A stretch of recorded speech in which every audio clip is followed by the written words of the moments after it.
chat, and that's a funny story. We love to do that here as well. Yeah, everybody in the chat like, what the heck? I do think what the heck to that statement as well. Sharif seems to like it, so maybe he's familiar with Madeline there on the chat. I am not. Maybe that's a midday trader there. All right, Amazon just went for a nice little jog higher there. We almost got stopped out of that Amazon trade. I'm going to take one more piece out here in the low 20s, which we just got. Amazon's kind of going hard here. Feel like there's a story. We're out at 240.50, and we're out for now. We're going to go get... There it is. Bye-bye. There goes There has to be a story with Amazon. They're expanding Alexa. That was earlier today. I haven't seen anything new since then. Well, something's happening right now. There goes Amazon to the upside. So, hey, man, we put that feather in our cap, and now we're out of that. So there it goes, breaking a little higher there, up to 240. It's not even, our charts aren't even showing this fill upside right there. Just gapped up huge, and there goes Amazon. So bye-bye, see you later. Something's happening on AMZN. And the midday guys are going to show it to you. How about right about now? See you at 2 p.m., guys. Good luck. What is going on, beautiful people? Bang! Greetings. Okay. I guess not. Okay. Greetings and salutations, beautiful people. Welcome to the Midday Show. This handsome gentleman is your boy, Joey Options. I am Sharif. And yes, welcome. I'm already in a play here, ATPC. We've been dancing with this one for a while, in initially at 475, now back into 547. We've got a little bit of a consolidation here, so I'm gonna let you. You want to do the shout outs today? Because I'm kind of tied up a little bit with this trade, man. My honor, man. Yeah, man. Yo, hold on. Where's Bravely at as well? Bravely. We're gonna switch it up today. You're gonna switch it up. Yeah, exactly. Okay. Sharif. What we're gonna do? What are you gonna do, Joey? We're gonna start it off with TikTok, my boy. Let's see what everybody is on TikTok. All right, so hold on 1 second now. We're going to do the shout out now, and then we'll go over there. Mam Sky, Zach Bravely. Who do we got? Bob Marley in the chat. Entrepreneur. Bravely once again. Escoda, Sean, Kim Jong-un. Oh, okay, what's going on? Who? Deep, Cinderella, Jan Tinder, Charles Tolliver. Always in the chat. What's up, brother? Hope everything is going well. It's not Don Tolliver. It's his cousin Charles. Danny, Nick, As a Man Thinketh. I like that one. And then we have Yale, Brogali. What's up, everyone? A couple people on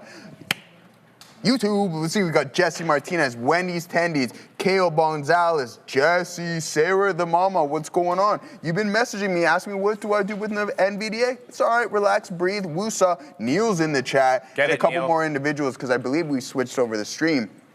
But what we never do. Okay, but that was a new thing as of this week. Katina, man, let's send things off to Adara. Yes, let's, because we have massive news on Amazon, as you guys can see on the screen. AMZN popping up here. About $2 is pushed to the upside, reportedly in talks to sell NVIDIA-Rival chips to other companies. Let's take a look here at NVDA. Not too much of a reaction here, a little bit of a spike higher and lower, but that is the deal here with AMZN. Again, in talks to sell NVIDIA-Rival chips to other companies. If we get more details on that, I'll let you know. Just a final look here at this AMZN chart. Back to you. All right, good stuff, man. So, yeah, we got a lot going on here today. Only 2 trades for me this morning, ladies and gentlemen, and we're going to kick things off with some TSLL. Yes, I am now over in the other chat so we can see what we have going on there. That was a good roll call. We're going to fire things off with some TikTok and recognize the regulars. I haven't seen MPD in the chat, so shout out to Mike P. the Rider. Oh, there he is. He's in the classic. He's saying, all right, guys, let's break down some of this technical analysis here this morning. So, I mean, there was a couple of good opportunities. We had NVDA break through the high of the day and almost into that 210 marker. I think we're going to have the ability. So, Sarah the Mama, just be patient and allow those levels to come into your onto your lap, all right? So what we got here is a long on TSLL. Market was selling off right out of the beginning, out of the opening auction. But then we started to form a base on Tesla. And I'm like, okay, we're moving higher here in the Nasdaq and the SPY. Tesla lagging. Let's see if we can get somewhat of a move back towards the volume-weighted average price. So we enter here, boom, we take about 40% off, comes back against us. So if we get into the detail of the price action, you can see me get out right here, and then I'm like, no, this isn't happening today. You're not going to have this deep pullback, and then me not be involved in that move back higher. So what did I do, actually? So we take the break-even stop out, but then I double my position, and we were fortunate enough to get a nice, strong move up to here. And again, we did get stopped out at an additional 40%, but good thing we got out break-even when we were supposed to. Why? Because look at this dump city over here, this tank on Tesla, as we had some of the larger names really go go on this big time rally. Robinhood once again showing some signs of strength. Opening auction first 15 minutes to the downside, and then a full-blown recovery here, now back to 109. NVDA about to hit 210, and then SpaceX, we have some orders out at 170, as I mentioned to you guys before. Let's see if in the next coming couple of sessions we can catch a fill there, my friend.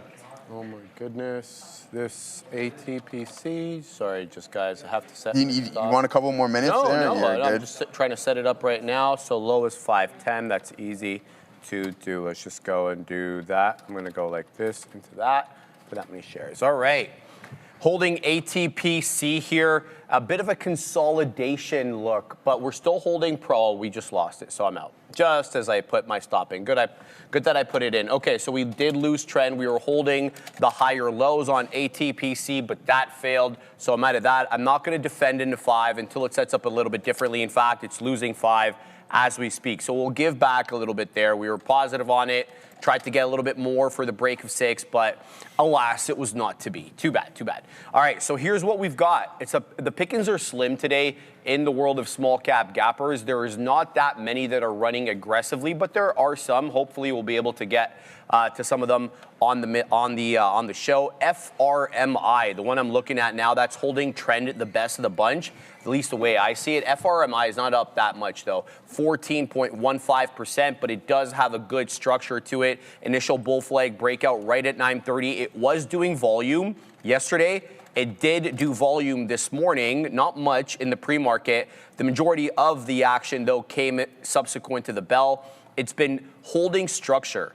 What do I mean by structure? So take a quick look, 9:30 to 10 o'clock, that half an hour period. Where does it keep rejecting off? Well, I see 9 2/3. Okay, great. We take it out at 10:05, at 9 2/3 area.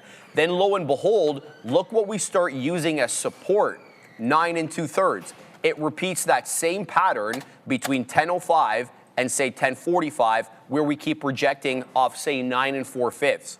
All right, so we breach that 9 4/5. We get up to 10:13. Now look what it's using as support. I'm not saying that it's going to do it for a third and fourth and fifth and you know, an infinite amount of times, but trading is about putting the odds in our favor through key setups. So FRMI, the one that I'm liking right now that I'm out of ATPC. So it behooves me to throw up FRMI on a trading screen, showing 1 penny spread. That pleases me greatly. All right, so we're going to get in here for another possible attempt at 10 bucks. We're going to start with small size, and then we're going to basically give it to 980, okay? So we're going to go a little bit lower than that because we don't want to get wicked out. The idea here, though, is to hold structure, as I just explained, for a move above 10. I get that move above 10, Joseph option. Yeah. I'm adding to the position, okay? Hold on, man. Oh, Assassino. All right. We got to go to Joe. No, it's okay. Joey, what do you got there, Joey? Hey, man, listen up. Huge shout out to VinFast for sponsoring today's video. They just announced a massive partnership with AutoBrains and NVDA to bring Level 4 agentic AI autonomous driving to life. We're talking next-gen intelligent tech that is completely redefining how we hit the road. If you want to see what the actual future of driving looks like, click the link in my description and check out VinFast today. Man. Hey, hold on. Yeah, go ahead, man. Jeez. I love this guy, man. He is good vibes. But I just get along with this guy, man. All right, here we go. KC 520-6. She's saying CDT. She says, I oblige. I already had this one on view case. The reason I just took it off, it's on the side watch list, but it was removed off the side chart. It lost VWAP. You know how I feel about these ones, but your point very well taken. There is certainly a buyer at 119, 118. You can see that double bottom manifesting there. And here we go again. We're on the way up to 150, Assassino, but if we don't clear that 150, I'm not going to like it. Now, here's the deal. So if we clear 150, I don't think that's the end of the game. We need to clear that neckline, the middle part of the W, right? This is a double bottom, so it's a W shape. So we got 180. If we can take out that neckline, boy, oh boy, see ya. I think we could probably see $2. Thank you so much. Today's stock pick, SWBI. It's Smith & Wesson Brands, up almost 18% on the day today. Let's take a quick look at the stock history and how the stock is doing. What's the background? All of it. Founded in 1852, currently trading on the Nasdaq. It went public on the October of 1998. Funny enough, and a quick fact that if you did invest $1,000 during the IPO price today, you'd have somewhere close to $120,200. So the all-time highs for the stock was in July 2021 when the stock was trading around $25 to $26. It was driven by the explosive demand for firearms in all of its customers, and also a blowout, an explosive blow in the company's earnings. Currently, the company's revenue stands at $1.059 billion, which is up 99.99% from $529.6 million a year ago. This was their biggest earnings ever to date. I apologize for that. They did recently have an earnings beat just as of yesterday. Solid earnings, revenue rising 26.7% from last year up to $178.39 million, which is easily surpassing all the analysts' expectations of $155.27 million. Like I said, currently, they're trading around the $16 per share mark. The stock is experiencing massive breakout today after their earnings report. Also, continued consumer satisfaction and orders. And despite a 3.1% dip in the stock, SWBI shares have shown an immense resilience. They're gaining a massive 40.6% year to date. That's your stock rundown for today, SWBI. Great information. Yeah, great information. Thank you for that. I put a question in the chat too. What did you put, Joey? I was Smith & Wesson or Glock. Huh. What do you take? You're the PAL guy. Yo, I got the 17, man. You got the 17 Glock? Glock all day, man. It's a U.S. Is your friend Trudeau, was he trying to take that one away too? No. Okay, I'm grandfathered in, my boy. Kimber, he says, oh, all right, that's all right. I mean, hey, FN as well too. I know there's a lot of FN people in there, and then you got the Colts as well. So yeah, good stuff. And you know you're going to have a lot of opinions from Americans, of course. Of course. Well, that's why I'm asking. You don't well, you can't get Glock. What do you mean? Brother, what do you mean? I own one. I got my PAL in, I think maybe 2019, so I'm grandfathered. I don't know if you can get them now, but you have to be grandfathered in from that point after your boy JT decided to eliminate a bunch of the stuff for whatever reason. But anyways, a lot of SIG and FN, SIG Sawyer, a lot of people liking that stuff, yeah. Because mine's a USA. Most of the crime, the gun crime, is caused by legal gun owners. It has nothing to do with the illegal guns coming from the States. Bro, nothing. So you remember the good old buyback program they tried to get going there? Yes, I do, yeah. You want to know how much of a miserable fail that was? Fabian, would you say that, Fabian? Me, say that again? What? Oh boy. No, I completely disagree on that. And we're not going to repeat what he said, but anyways, the buyback program didn't go as planned because the individuals are just going to be like, hey, anyways. All right, let's get right back into these markets. Enough of the firearm talk. That's some good stuff. Thank you very much for that, Sia. I mean, I don't see any reason, Ron, we talk about defense systems and Lockheed Martin and missiles and stuff like that, so I don't think there's any. I get it, Joey, but you know how people... Well, you know what, well, I don't know. Hey, anyways, aside from that, let's see what SpaceX is up to each their own, right, man? You gotta see what we got going on here. So bang, 179.76. This floor is holding up, guys. I talked about some orders, and I forget who it was in the chat. Is like, yeah, CSP's confirmed at 170. This is where I have my first allocation here in SpaceX. We're going to hold up to see if we're going to get this level at 170. I think it's going to be a matter of time, man. If this support breaks at 178, then it's AC Slater to that, and a new low being established, intraday low that is in the Nasdaq, new high of the day. I hesitation nation after on this entry right here at 735. Man, I should have took that long on the Nasdaq, but we didn't. Neither here nor there, but who is here is Sia. Get it, Sia. We're going to just take a look at Apple, a little bit of a downtake here, announcing that it's reporting changes to iOS in Brazil due to a certain regulator. It's adding options for alternative app marketplaces in Brazil. Just a little bit of a downtake on Apple, saying that it's reporting changes to iOS in Brazil due to regulators. Thank you very much, Sia. All right, let's get right down to work because we're in a couple of positions here. Fermi, which is not holding up the way that I liked. And so we're out below 80. Simple as that. But I've got CDT on here, and I'm giving CDT a try. Despite the fact that this breaches my rules, I think I've given it the requisite room for a possible move back into 150. I am expecting resistance at 150, not just because it's the $half level, which is a psychological area of resistance, of course, but it's because it's overlapping with VWAP, where we know people like to short cover. But I'm also liking the look of BFLY's jib here. And the jib on BFLY is pretty consistent in that it's just putting in lots of higher lows, whether you're looking at 4:55 a.m., 7 a.m., 8 a.m., whatever a.m. you're looking at. It's a series of higher lows. Now, these higher lows are all accumulating for what I perceive to be a possible flat top break through $0.75. Take a gander over here at all the prints. Nary a print, in fact, above, or closing print above 770. Sure, you had that wick right at 930. That's the implied balance open. That takes us to 801. That was the only print that made that kind of move. Moreover, yeah, that's to be expected because we know how the implied balance is, right? There's a lot of price action there with people putting market on open orders, this, that, and the other. Bovin, AIIO just spiked up, Bovin. I need answers. To 290 to 306. AIIO was above in special. He called that one out earlier in the chat, so watch out there, top left of your screen. Shout out to my man Bovin. AIIO through 312 HOD on that name. But I think I'm going to start setting up here an entry on BFLY.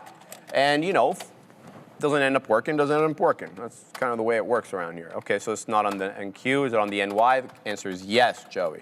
So what are we going to do? Well, we're going to give it to below area low. Well, what's area low? I perceive that to be the 1050 candle, which is 743. So that means I got to risk 13 pennies, which is fine. I just got stopped out of FRMY. I hate you. Never again, FRMY. Never again. I'm kidding.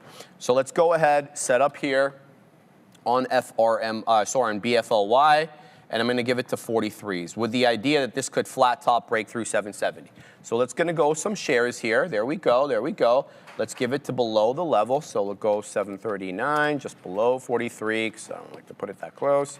And we'll put it for that many shares. So good luck. How we doing on CDT? Looks like it's curling up here. Nice. Couple of prints through the $half on CDT. As I expected, big resistance into the $half. 155 limit up for CDT. We're not quite there. Showing 51s, 50s, but watch out for the limit up, 155. That comes before the 10 penny level. It behooves me also to throw out some more beak wetters. What was the best beak wetter I got there? Well, I got 50s. So I'm going to go ahead, wait a little bit lower. Let's go 54, 52, 53. Looking for that move up. Now, it's no longer limit up at 55. As you can see, that red rectangle on my level 2 is gone because the timer has now readjusted. So I can't quite see what limit up is yet, but it looks to be moot at this point as we're having trouble clearing the 50 penny level. I'm simultaneously keeping my eye on AIIO, which is right back into 310. So I'm not on that one at the moment, but for the small cap gapper inclined, you need to be keeping an eye on AIIO because it might be going 54. We're not getting the move through 54 because I got a liquidity tester there. There it is again at 54 and I don't get the print. So there's a seller of note here in the mid-50s preventing us from ascending. How we doing on the other BFLY? Well, we got into that one at 62. It's showing me 61s, but we did get a price spike up to 70, and I got bupkis on that because I didn't have any orders. So definitely got to throw out some more there. Let's go ahead and do that, and then move back here to CDT. Continuing to watch here, Joey, for a $half break, but it seems to be a little bit tougher than I expected. Yeah, what's up? What's up, Nicky V? What's up, and, Nick? yeah, and we also got Nick Martinez in the, or is it? Yeah, it's my boy Nick Martinez in the chat as well, too. It's not Hernandez? No, it's not Nicky Hernandez. It's all right, man. Go CDT. Sorry, Nick Martin, not Martinez, man. Sorry about that, Jesse. Yeah, hey, listen. Nicky boy, that is Nick V. Nicky boy. Yeah, I grew up in Bradford, man. So I was giving a little story about Nick Vendy, how I used to ride my bike up to the old Taco Bell back in. Yeah, of course, man. That's how we used to do, man. Bradford. Shout out to the Bradford Bulldogs, He's a 905 boy. Yeah, all right, bang, bang, bang. I used to hate the Aurora Tigers, man. Hated playing those guys, man. So there it is. Hey, That's dude. Randy yelling in the background for anybody who's asking. Nick, we grew up, Nick Vendy, we grew up in the Village Inn, my boy. Don't get that twisted. Let's see what we got on SSPC, guys. You can see that we're long this name. The BI, the most legendary spot in Simcoe County, man. The good times at the old VI, Sharif. You don't want to know what's downstairs, my boy. But anyways, here we go. VI? Yeah, the Village Inn. Oh, I no idea. Yeah, I was completely going a different way. Man, for those who know. Yeah. Some good stuff here, man. You can feel it's every bit of Thursday and the final day of the trading week, but that doesn't matter. We are long this name right now at $10.17. This is the inverse ETF. Now listen, we're gonna put on a little bit of small, we only put on small size. I put on literally about 10% of the size that we initially had on the Tesla trades. Why am I deciding to go short SpaceX? Well, there's a little bit of a structure. Now, listen, I mentioned the other day that I'm gonna have a very low tolerance on going short with this name. Why? Because I do believe that at some point it's gonna find somewhat of a cover rally, but first, fill me at $170. That's my target. But from the technical standpoint, guys, what we do have from an intraday after the open is lower highs. And then after I seen this rally, so our first initial 10-minute opening auction, extremely weak. So I'm like, okay, let's see how we recover here. You see we had the ability to breach the volume weighted average price ever so slightly, but we couldn't hold it. And then we started to head back towards the low of the day. Now, if it breaks this trend line, I have no issues with getting out, seeing how deep this pullback is going to be, if they just need to absorb some more liquidity, and if there's going to be that additional leg lower. So that's what I'm looking for specifically here on the short in SpaceX. Shout out to Neil and shout out to Sean for putting on those good trades here earlier today. Now, Tesla, all right, Sharif. But as for Tesla, we took the longs earlier in the day, and you know what? We gave it our 2 attempts. I wanted to leave on some for a runner, but it just didn't give us the opportunity or the price action in order to do so. And then at that point, with the market continuing to move higher, there was zero chance that I was going to be chasing it and trying to bottom pick on this one. I was just going to allow it to sell off, and that's what happened for a little bit. But now you're almost right back at the volume-weighted average price. Now, the SPY a little bit weaker than what we're experiencing here on the Nasdaq. SPY failed to establish a new high of the day while the Nasdaq is still hovering around that neck of the woods. And Sarah the mama, I don't know what's going on. That's her name in there. Yeah, she's a true mom. I love that natural instinct there. So 209.89, we can't break that resistance zone right now. Maybe we need to have a little bit deeper of a pullback, and then we can climb back up into that zone and punch through. There is a supply zone. Before we send it back to Sharif, I will display that. There goes SpaceX to the downside. That's what we were looking for. We weren't going to fight this name, but we'll head over to our options chain, and then we're going to take a look at that 210 strike price just to see what we have from a supply zone. And bang, there it is. It was the others who pointed this out yesterday as well, too. Look at the volume at that 210 level, and then look at the open interest. Well, Joe, what does this mean? I don't understand what you mean when we have a bunch of open interest and we can't break a level. Well, think of it as this. We have a mass amount of shares that need to be absorbed in order to take that next step. So what we have is supply and then not enough demand in order to punch through that level. You heard Neil talking about the size of the float, and from a market cap standpoint, it takes significantly more capital in order to move through specific levels, and that's exactly what we're experiencing here at that $210 strike price and that $210 level on NVDA. Okay. CDT failed 160, double top into 160. So I'm just going to consider this as a failure of the volume weighted average price, recovery of the volume weighted average price, despite, of course, being above it. The way that I see this is I get back in once we can shake the 160 seller for possible rejection at 180. Why am I expecting a rejection at 180? On CDT? Well, because we double top there as well. That was a little earlier on, 950, 955. Let's see if we can mosey on up there. So a little disappointed. This one didn't have the legs, but we're positive on it, so we'll be happy about that. Guys, I need to bring your attention to 2 ones that are making a move right now. One that I've had on my watch list here for a while, SSPC. I'm liking this one as a flat top breakthrough 10 1/3 into 10 1/2. SSPC, not a big 15%, but just took out area highs there, especially through 1030. That's a good one. Shout out to the OG Bovin. He did it again, EXFY, looking real good over here. Not much in the way of volume on this one quite yet. 3 1/3 million shares on a $1.50 name. Not a lot, but structure holding quite well. Moreover, volume bars, the bigger ones at that, are more local, meaning that they just manifested. They're not earlier on, so we're getting volume spikes correlating with the price action. That often is, central to my focus. Is there price volume divergence? I don't like it necessarily as a continuity play when the price goes up and the volume bars are going down.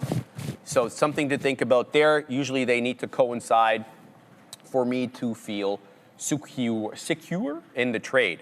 Also, I want to bring in AIIO again. I know this is topping tailed a number of times through 3. And that's never really that good, of course, because it shows you that there's either aggressive profit taking or convicted shorts at the whole dollar level. However, we are putting in higher lows in an accumulation for 3. Now, we've been above 3. We haven't been able to close above 3 all that many times, maybe once. But this one is still putting in a pattern that I like. Back to CDT here. I got to go back to it because all of a sudden we're back into the mid-50s. And if we're going to hang out in the mid-50s, that means we're pretty close to possibly taking out that 60 seller. That gets me back into the trade.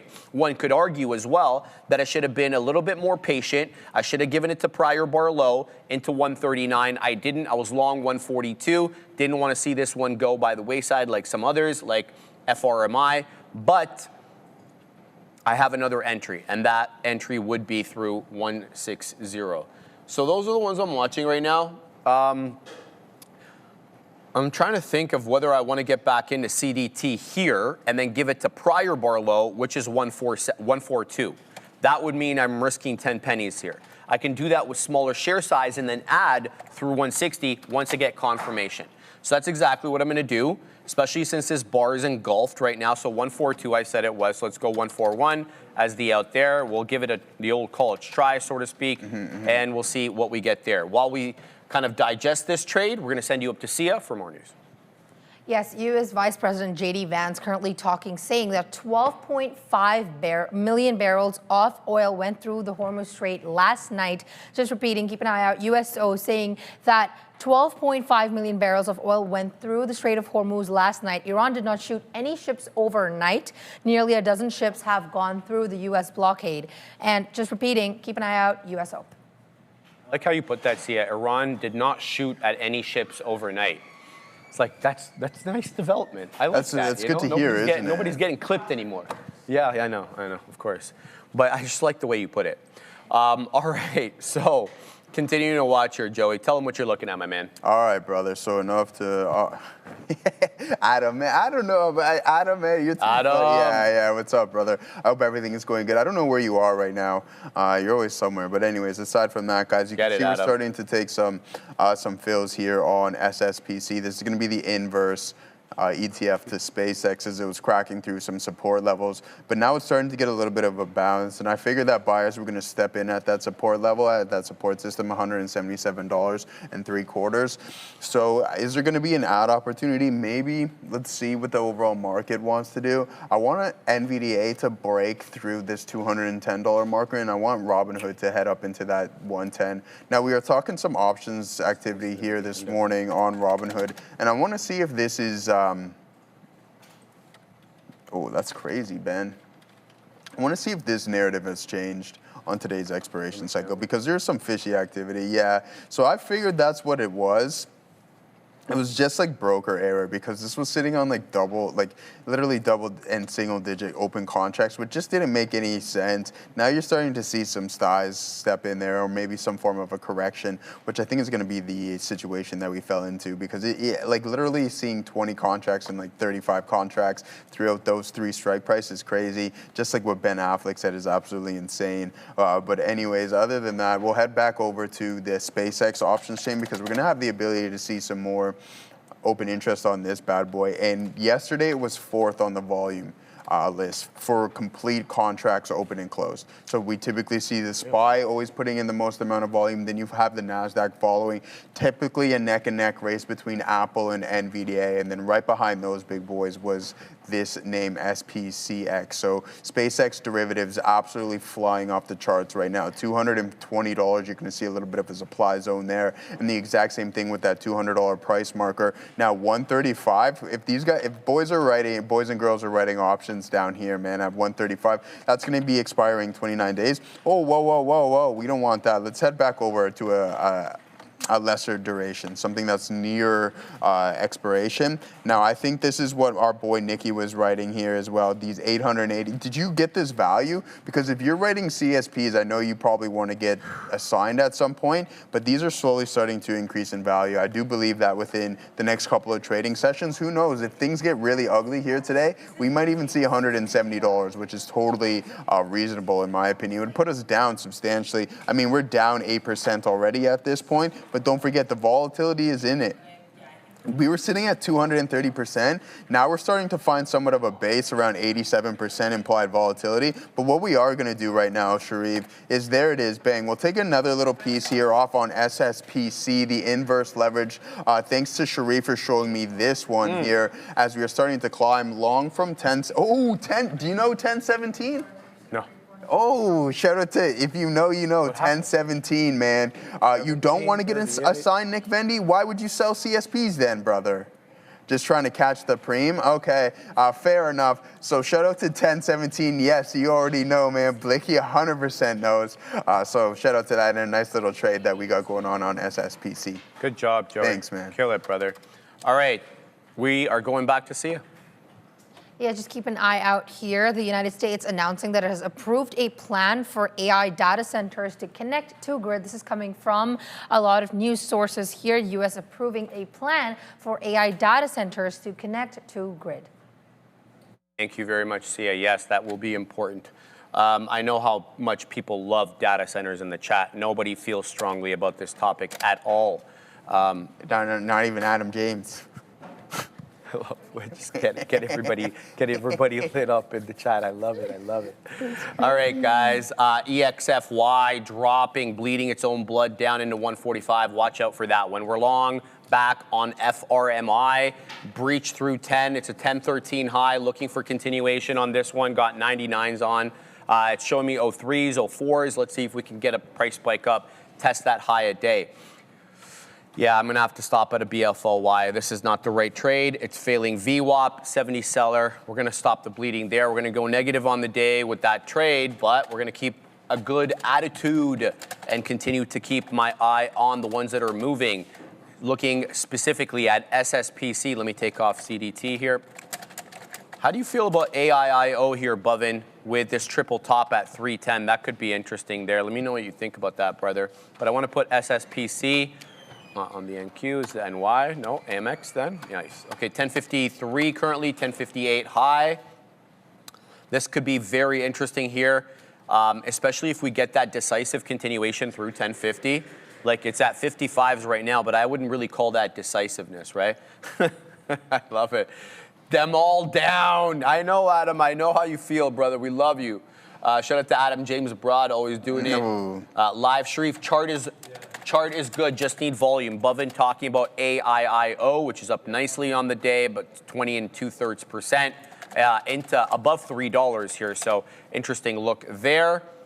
Yeah, so SSPC, the one I'm focused on right now, the 1058 high. I just want to see if this is going to defend the $0.50. I'd like to see a move back into 50 pennies to see what kind of buy or step up in and around that area, but it's not immediately showing me that look, so I'll have to pack the patience. So I'll continue to watch FRMI here as well. I also want to mention that there's this other one. It's a bit more expensive, so trade this carefully. This computer is getting slower, Joey. SNXX.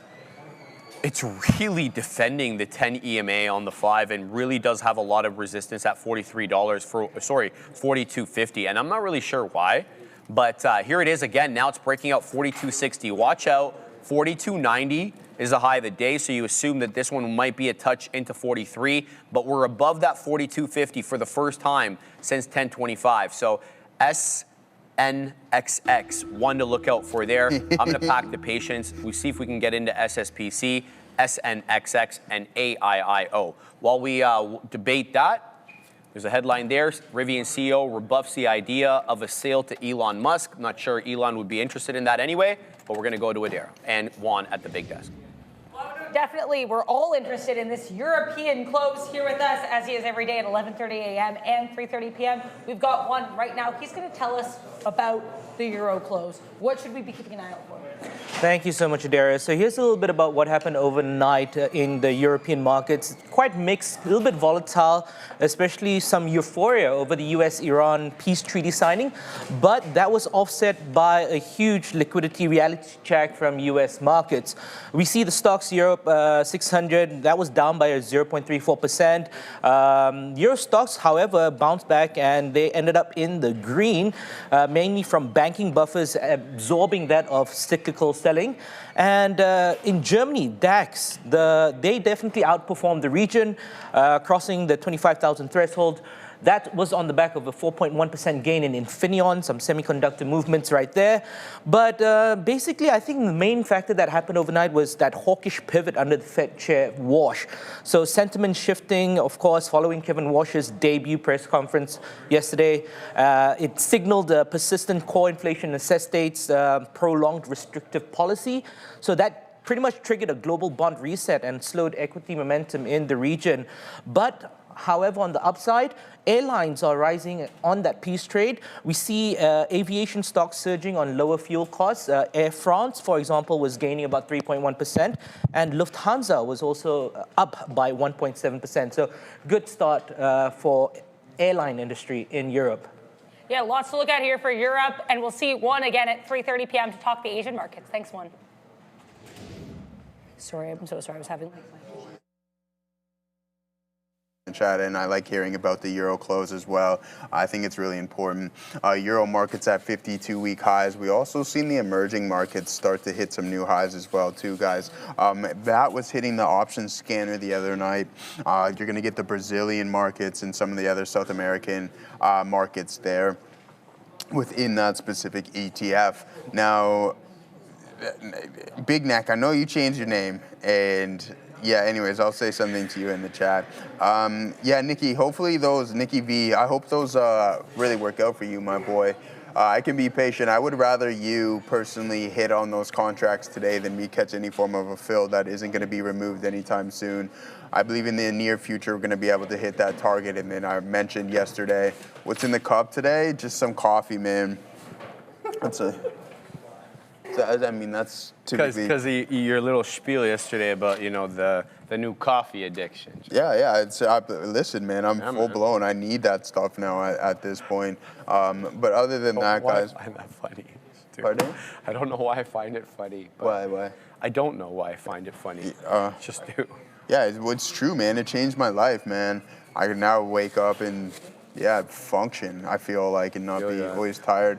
Do you wait an hour before you drink a coffee? Yeah, well, think about it, man. I wake up around 6:30, and then I come here, I drink a glass of H2O, and then we get involved with... get involved with the coffee. With the coffee right after there, post waking up, right? Yeah, That's exactly. What they say. It used to really upset my stomach. That's why I never drank it, but then I just fought through and thugged it out and continued to drink it. I love the office coffee, man. Yeah, I mean, do you know how much that machine costs? $10K. Yeah. What's up, Sia? How much, is it actually really bad if you drink coffee as soon as you wake up? That's what I was told. I was told to wait an hour. There was something about cortisol levels. You might want to double check this, right? Like, do your own research, of course. See, I should probably stop doing that, because the moment I wake up, the espresso machine is on. Straight to jail. Yes. That's crazy. No, I'm not that much of a fiend yet where I have to wake up and the first thing I think about is caffeine. But I like to hit the gym and stuff. You're hitting the gym in the morning now? No, on the weekends. On the weekends, man. Yeah, on the weekends. We go home in the afternoon. No, man, I'm not. Respect to everyone who hits the gym bright and early in the morning. Here we go. We have the overall market starting to come back in a little bit aggressively here, guys. We're holding up in SpaceX. My boy Nicky V, just be careful in case this name really wants to break down. It has the potential to do so. Don't forget of its opening price of $150. We climbed all the way up to $230 plus, I believe, at some point, and then now we're giving back a good chunk of it. 223. Let's do a percentage metric here to see where we're actually down. This is where my order is placed, guys. I told you guys, full disclosure. This is where we have our order set. We're gonna go 170, 160, and then we have the 150 order. So, and that will be about 30%, a little bit more, 35% of my total position that I'm going to be looking to place within this specific name. And I don't want to tell you what I was thinking the other day about what I was going to do because it's not, no, it's not good practice. My bad. It's all good, man. It just starts with a Y and ends with an O and rhymes with a bunch of other things within this name. So a couple of year window on, you know what I'm getting at there, Sharif. Absolutely. ABXX. Don't do what guys, when I say things like that, don't forget it's just my money. Don't listen to or follow me exactly, right? It's not financial advice. Here's another name that was on a big time run. I know we don't often talk about TSX names, but that's what my buddy owned. He was up massive on this for quite some time. Now we want to move over to goggles. We'll run through our watch list momentarily, and then with that, we can go through a couple more options activity to see what we got going on there. But Google 150 dip buy, it's a little bit early, and that's why I didn't buy too much. I think we're going to see an additional leg lower. But one thing that I want to note, and I've been saying this for quite some time now, is look at Marvell and look at all the names where the hyperscalers' money is funneling to, right? Like AMD. Is AMD up there? I know Marvell's putting in a new all-time high here today. AMD holding strong, where we have some of the other chip names, the people who are spending all the money are a little bit on the downside, right? So you have Amazon down 13% off of the highs. Need I go over to Microsoft because this name has been absolutely getting battered? And I forget who was asking me, like, hey Joe, do you think Microsoft's a good buy down there?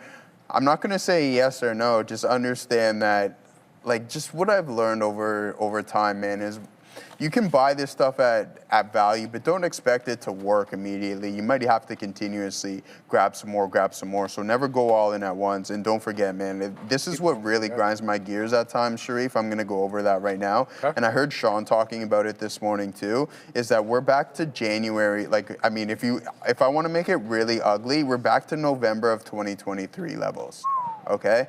Right, so that's not fun if you ask me from an investment standpoint. You do collect a dividend in this bad boy, but it's nothing crazy, and almost the exact same thing. Like, we're back to October of 2025. Shout out to the greatest month in the calendar year, October. We're back to 2025 levels there. I thought you were going to use OVO there. October is very old. He's late in the month, though. You're early. He's a Scorpio, you're a Libra. Right in there, yeah. I would say those are some of the most polar differences, because my sister is a Scorpio and my brother-in-law is a Libra. Oh, really? And he's like October 10th or that's so he's not that far. He's not that far off you. One of my brother's birthdays. They have nothing in common. Nothing in common. The Scorpio and Libra? Yeah. Nothing, and brother. Isn't Selena? Yeah, you're telling me, you're the bro. same crap as my sister and her husband. You got that right, my boy. I've seen it live, Joey. Yeah, trust me. Yeah, that's the way it works, though, my guy. But remember that one scene from probably not from Mr. and Mrs. Smith when they're going through couples therapy? Yeah, I remember that. I don't remember the movie exactly, but I remember that. What's our boy's name? Brad Pitt. Brad Pitt, Angelina. Yeah. He wasn't having it. He wasn't having it. So. What I mean? I see it, Bovin. Get it, Bovin. PRTH, says the OG Bovin. Let's go and look. There goes PRTH, and there goes Bovin again, getting these right. Shout out to my man, PRTH, ramping into 704. There it goes into the high of the day, up 8%. Volume is still light, sub 1,667,000. So do be careful with this one, okay? But PRTH, shout out to the OG Bovin. All right, we're still holding here 3 positions, and I'm not hating them, but I'm not loving them either. FRMI, dipped into 90, it held 90, fine, but it's having trouble clearing 10, and it's a 10-13 high. It's holding the 10 EMA on the 5, so I'm gonna pack the patience here. CDT, I got back into this one. I felt this one's holding a higher low off that 1 1/5. Now it's holding 1 1/3. Alas, it needs a decisive move above 150. So we're giving it to area lows on this bad boy. And SSPC also involved here, about a few pennies out of the money to 1 penny out of the money. But I'm seeing a lot of bottoming tails come off 1040. Now it hasn't quite breached that 1058 high of day yet. But this one's looking as bullish as it's going to get, man. 1040 flat top, clears it into almost 60. Now 2 hammer candles off that 1040 area. So now we're back break even. Let's see how this cookie crumbles, man. We're going to give this one the old JUCO try, as your boy Joey Opsh likes to say. Yeah, we like so JUCO. We're going to keep a close eye on that. Shout out to Niraj. What's your take on CRVO holding VWAP? Our boy's in there. Who? The one and only, man. Spile? No, Luis. Oh, Barbados. Luis. CRVO What's up, man? spike. Shout out to my man Luis. He's calling it. Niraj is calling it. CRVO is reascending here after a failure of VWAP into about 5 2/3. Not a bad look. You got a 735 high. I would say be on the lookout for 650 resistance. It was once. It was twice.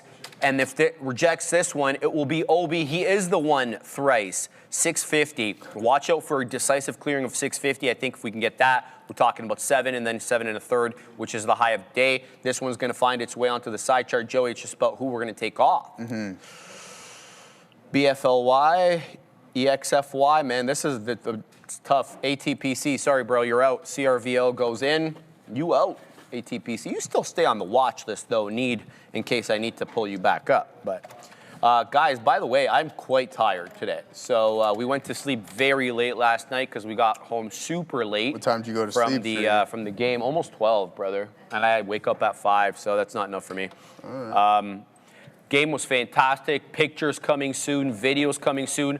Way crappier seats this time around. Nosebleeds. We also didn't have cover on top of us, and it was raining. So if your boy didn't find a poncho, I was going to be in all sorts of trouble, but I was able to weasel a poncho from one of the people there. So it was good look. But yeah, we'll be talking more about that. We'll be talking about how amazing the African teams have been doing this year. Unbelievable. Very impressed by them. And quite frankly, Panama dominated that entire game. And the fact that Ghana was still able to stay involved in the game, despite being completely outplayed the first half and most of the second half, I thought that was pretty good. And the coach made some key tactical substitutions there, so good game management from him. I did like what I saw yesterday. So continuing to watch these, Joey. We'll keep an eye on that. I've noticed you never look for shorts. Do you not short at all? Just curious. Scott, on the floor here, to get shorts for small cap gappers requires a multi-step process. We got to go through Neil. We got to go through Sean. That takes a bit of time. It's just something that, with small cap gappers, I'm just not interested in doing, right? So we've tried our hand at it a couple of times.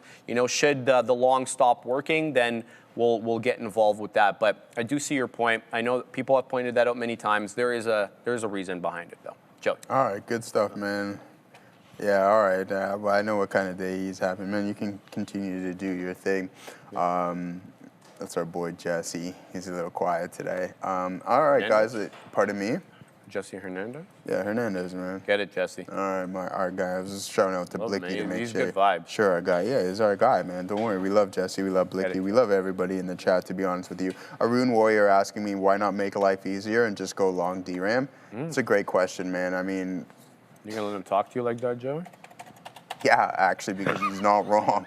I'm not going to sit here and try to argue or do anything when the individual has a point. I mean, DRAM has just been on another monstrous run. There's a good opportunity to get involved with this. And we just never pulled the trigger on this bad boy down to $55.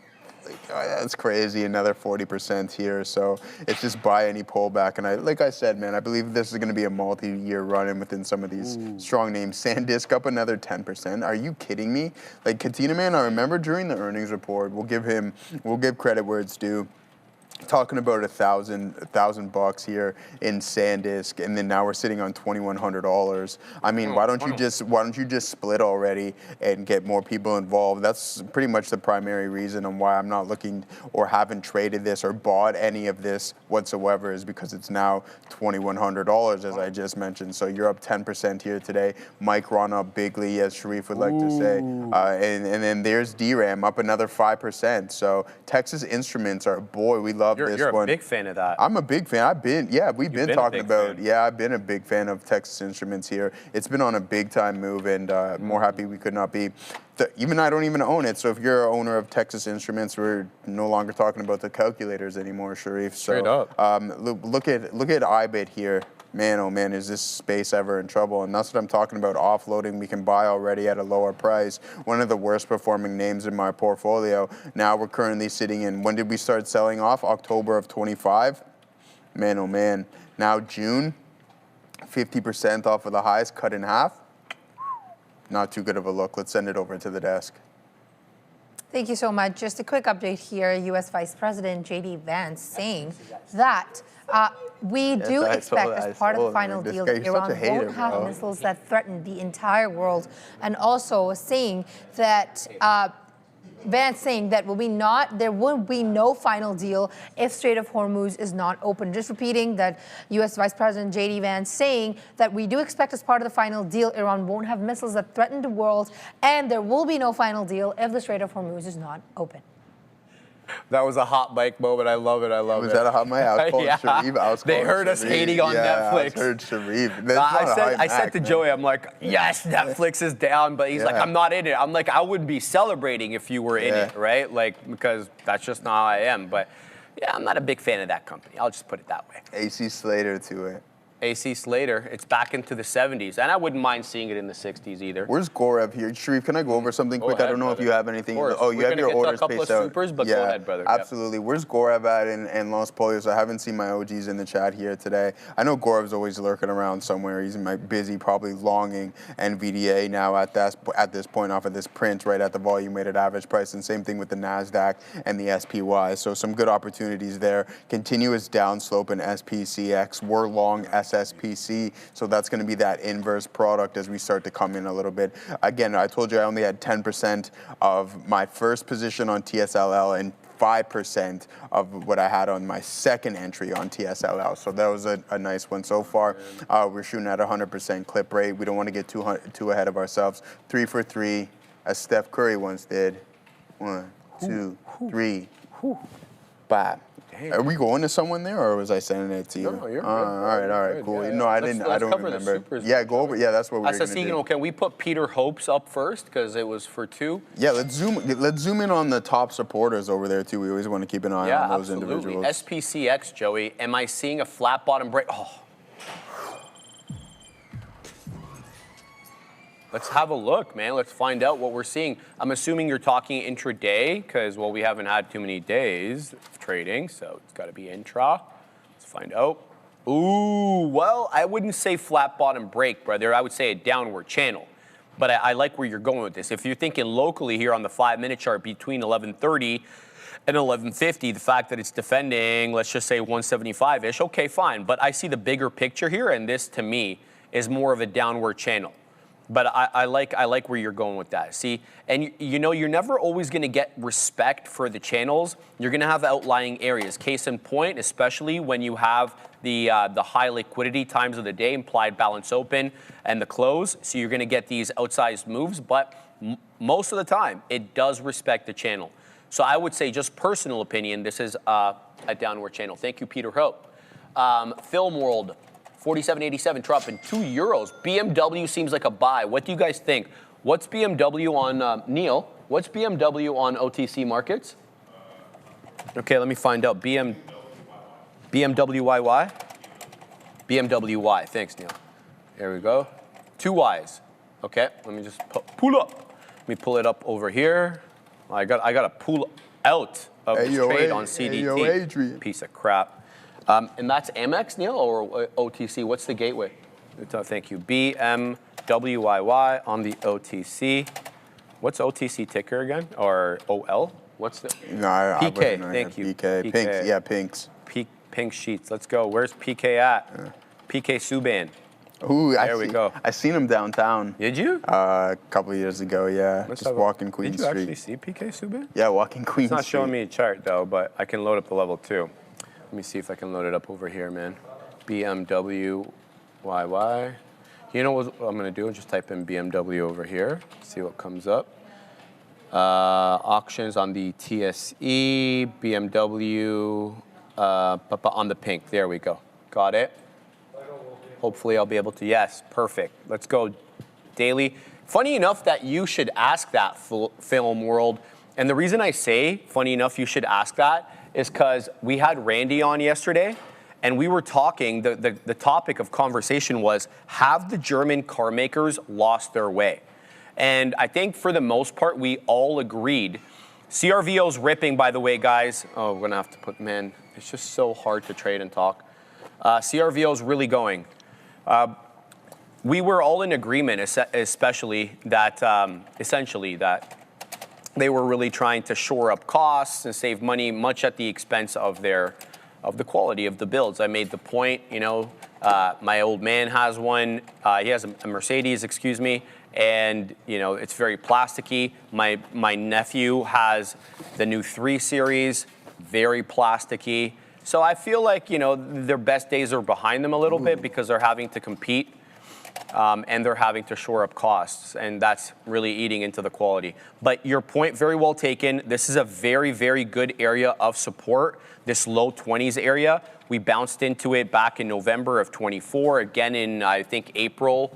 Yeah, that was the tariff tantrum low, April of 25, and here we are again at 22.5. So your point, very well taken, that this is a good area of support for BMW. This is BMW KY. If you're on IB, that's how you load it on there.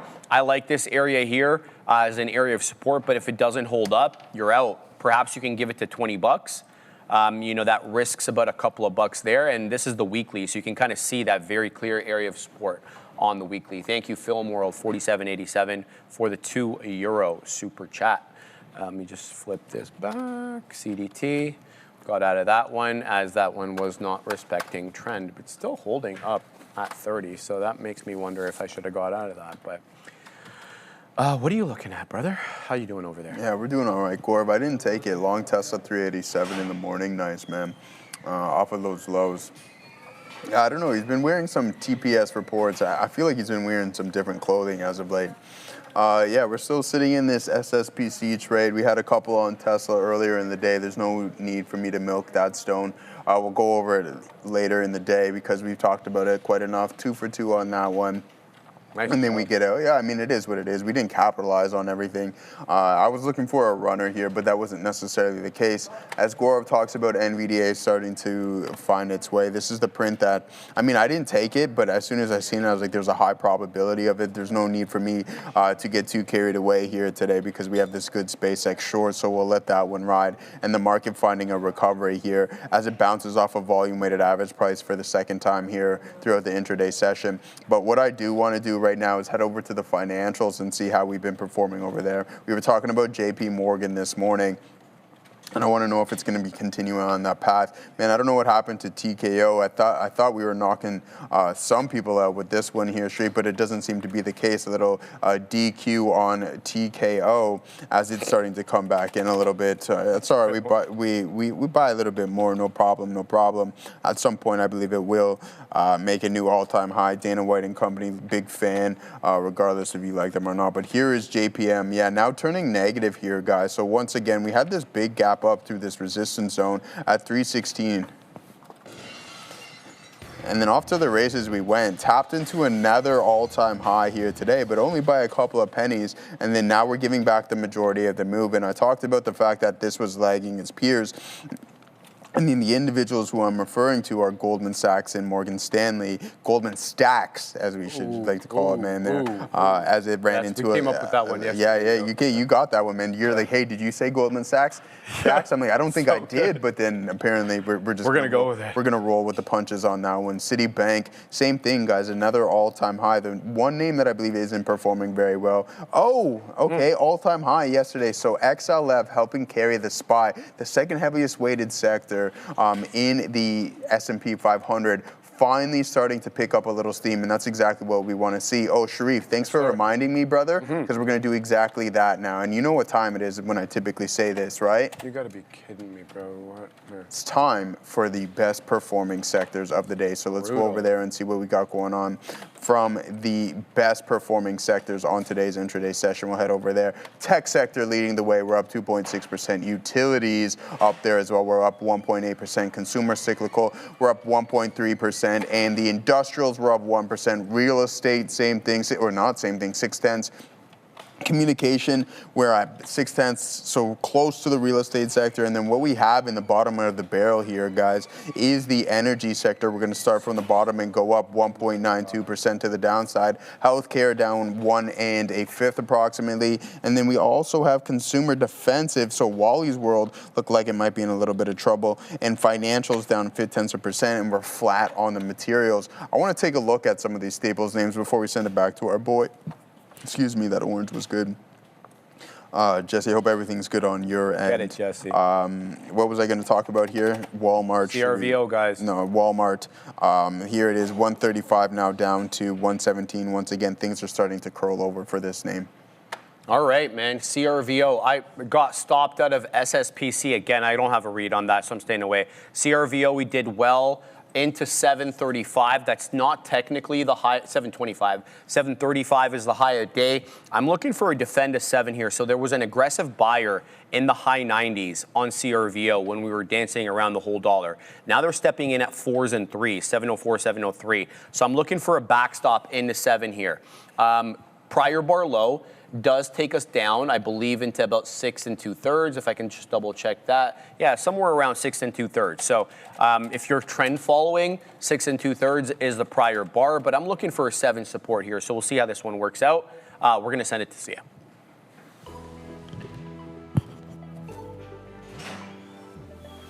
Before we dive into the news stories, let's take a little bit of a look at the 3 major averages, despite the triple Qs and the Dow all in the green. This is a good look for Thursday. The SPY currently up by almost 1%. The triple Qs up by 2.17%, and the Dow up just a little under 0.5%. We're going to take a look at some 2 stories that I want to talk about today. The 3 Saudi oil tankers that were carrying 6 million barrels across the Strait of Hormuz have crossed the Strait of Hormuz. J.D. Vance, the U.S. Vice President, has said that nearly a dozen ships have gone through the U.S. blockade, and Iran is honoring their side of the deal. Just a little bit more about this. The 3 Saudi tankers have switched their transponders on today after hiding their locations for more than 2 months.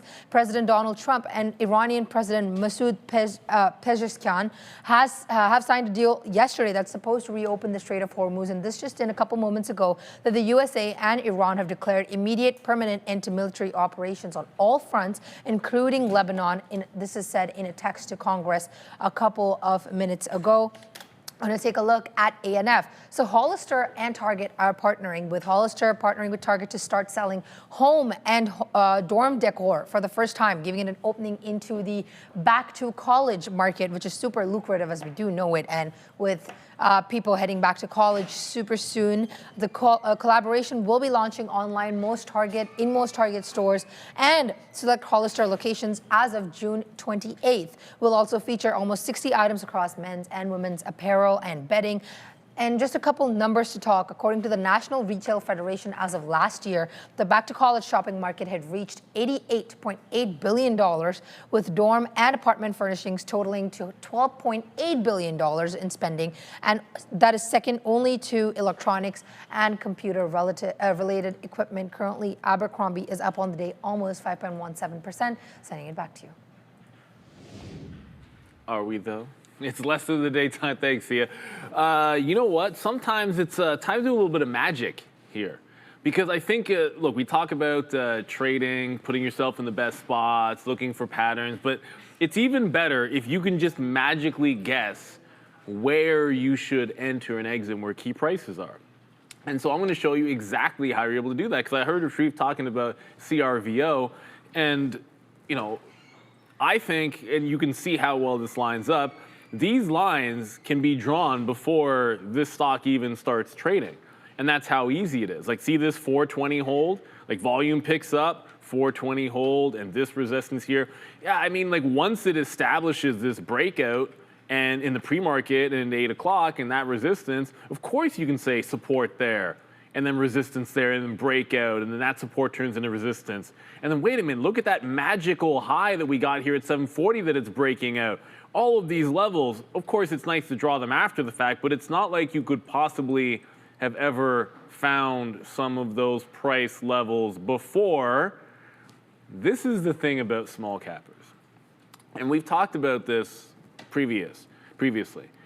When you look at something which is making a secondary run, it could be the day after. Oftentimes you will see this. It could be 2 days after, 3 days after, where you have some people like to call it the Christmas tree or whatever. I just call it like a full retracement kind of day.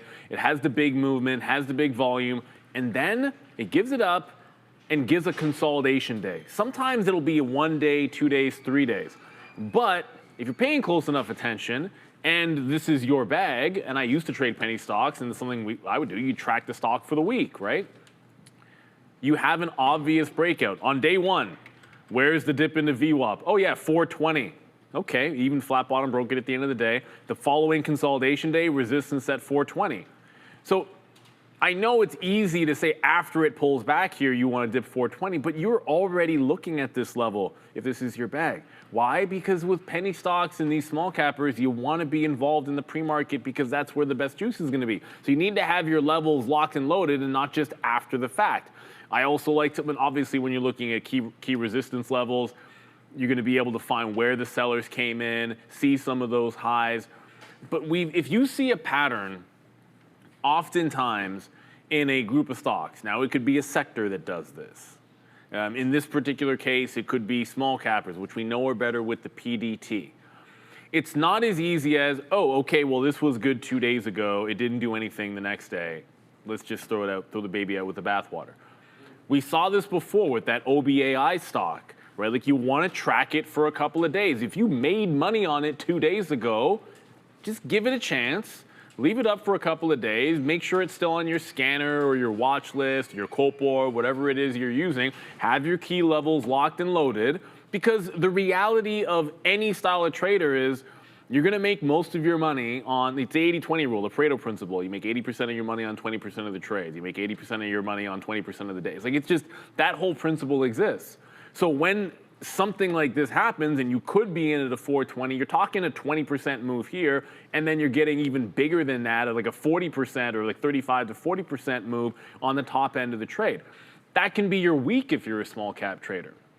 And if you simply threw this one away because of yesterday's inside day, well, that's just not going to work. Now, when you're trading like large cap momentum, there's generally speaking setups all the time and every single day, and you're not going to, you know the stocks that you're looking at, you keep the same relative Copor, and then whatever happens to be in play, you might add a couple. That can be a little bit easier. But in this game, you got to stick to, it's usually a smaller group, right? They're constantly interchanging because there'll be one small capper one day. Like Sharif might trade the same stock a couple times in a week, but for the most part, every single day there's going to be some new entries.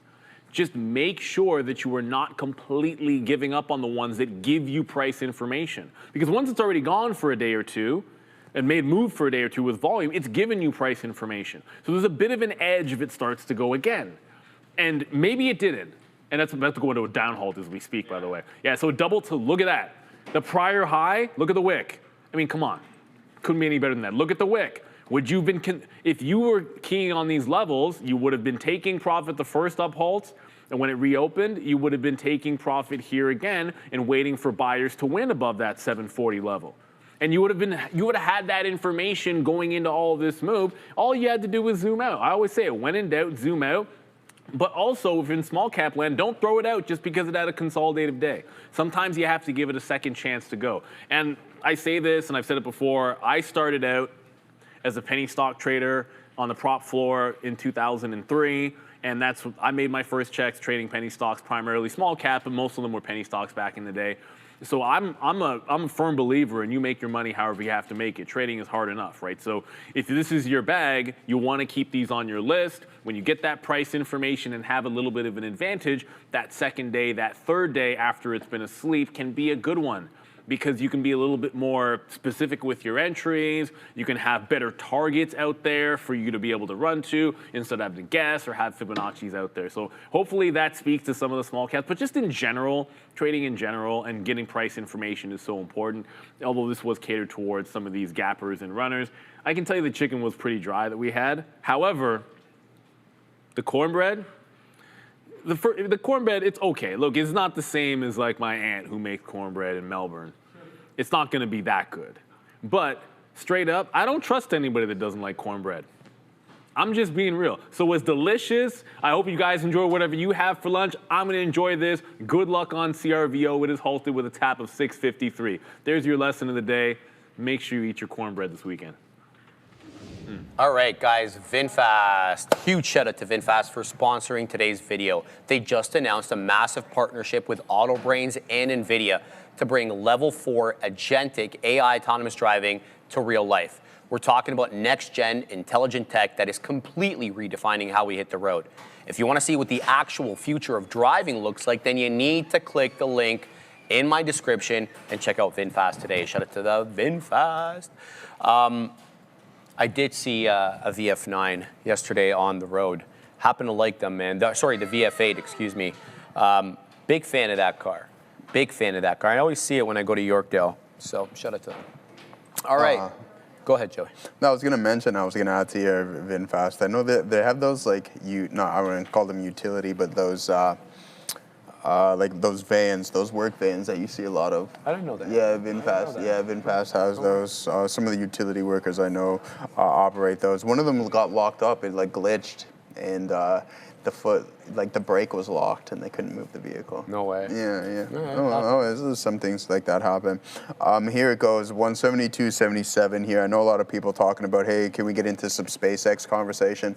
Absolutely. Inverted here, Gorev on NVDA. There might be a potential short opportunity in this bad boy. As we reject this 209 level once again, we're going to go over the options chain and see what we have from a supply zone, because clearly this is acting as a resistance and an overhead ceiling on that, on this specific name. Now, we talked about our orders, 170 here potentially on SpaceX. I talked about it, just the momentum and the volatility within this name can starting to pick up a little bit here as we move to the south side, open up around $188. We're now down 172. Hopefully, Katina Man still holding on to a short. We're in the inverse ETF. We're long the inverse, so therefore we are essentially short this name. Now, moving forward, let's take a look at this super chat. Oh, what's PLN? I don't know what that currency is. Oh, boy. Could you please analyze CoreWeave trend in the long term? Anything for you. I have no idea what currency PLN is. I'll find out. There's something new every day. Yeah, absolutely. CRWV. If anybody knows, put it in the chat. Here it is, CoreWeave. Listen, it is. We talked about this quite often. Zloty. Polish zloty. Okay. How do you say that? Zloty? Shout out to Poland too. Their prime minister don't put up with nothing around here. There it is. Here it is, guys. Like, I mean, this is just absolute strength within this name. And if we go over some of the other IPOs, this is holding up out of some of the best, right? I like CoreWeave, obviously CapEx heavy, and then we also have the issue with some of their compute obviously being slightly outdated, but stating that it's going to last a little bit longer than expected. So I personally like CoreWeave. I like the business model. I think it fits our current nature and sentiment in the overall market. Well said, Joey. Well said. All right, let's take a quick look at CRVO, see what this one is doing. It's still halted, so this one looks 1207.53, open. I was just about to look at the top. It looks like it's trying to maneuver above the $6.50 area. Ironically, even though it did halt down, it still held the 10 EMA. The prior bar low is 661. So watch out for this one. It could go here. Let's go 59, 650. Let's see what we get on this one. If it holds 51, if it holds prior bar low, we can try to take this one long. Into 7 at least, right? Let's give this one a try. Let's see if it holds. Here it is into 86. Looking for 88s, and then looking for another price spike. There's 88s, okay. Can we get 90s? We're getting 90s, okay, good. 7s, anybody? 7s? So looking for that continuation into 93, seller at 95 now, okay. Not bad. Still a couple of beak wetters. They're unprinted. So continuing to watch, back down into 85. Let's see if it just holds the prior bar low. I'm looking for a reclaim of 7, though. That is what I'm most looking for here. You're not getting that. You're getting the hold of prior bar low, but you're not getting the move through 7. Not quite yet anyway. And there's a seller in the mid-90s, 98 now showing up 7. Okay, good look. Rejecting 7, though. So it doesn't have the juice to take out $7 at the moment. There's 7 again. No continuation. Multiple rejections at 7. Watch for a flush. Look to the bid. Look to the bid. See if anybody's stepping in at any one specific area that's backstopping the move down. So that's what I'm trying to talk about there. I want to see a move above 7. We're not. And so we're not even getting a print above 7, let alone a closing print. So that does make me a little bit concerned. Now, we had a buyer at 87. There he is again. So that's backstopping us for now. Underline that for now. There's 87 again. It's losing. I'm out. Okay. So let's see if we can kind of post up a little bit over here. Oh, I'm not even out on our CRVO. I'm still holding. Just continuing to watch. Let's see if that buyer still steps in. 87, 86. It's the same area that they're stepping in at. We got to go up to the big desk with Adair. Reporting that Iran will be getting access to $6 billion worth of frozen funds to be specifically used to buy U.S. goods. Now, apparently, that $6 billion will be coming from oil money in Qatar. Again, it's going to be used to buy humanitarian and non-sanctioned goods from the U.S. That's part of the interim deal between Tehran and Washington, as reported by the Financial Times. Separately, J.D. Vance, Vice President of the U.S., he's finished his comment, so that press conference is done now. Back to you. All right, Joey, what are you looking at? Yeah, brother? good stuff. Yeah, I know that whole family, they're crazy. I remember, anyways, having a conversation with Neil, but yeah, all right, guys, this is the same thing. Listen, Nikki V, I hope that we hold above 170 here today, just for your sake. I know you were collecting a couple of contracts on that one, so I mean, we can pull that up one more time here before we send it back to Sia. I know how much you collected. There's no need for me to announce it, but we'll talk about SpaceX and see what they're valued at right now. Yeah, I mean, it's tough, right? The gamma and the volatility is going to be increased and typically fluctuates the most on the final day of expiration. So let's see if we can hold that 170 marker for your sake. Send it off to Sia.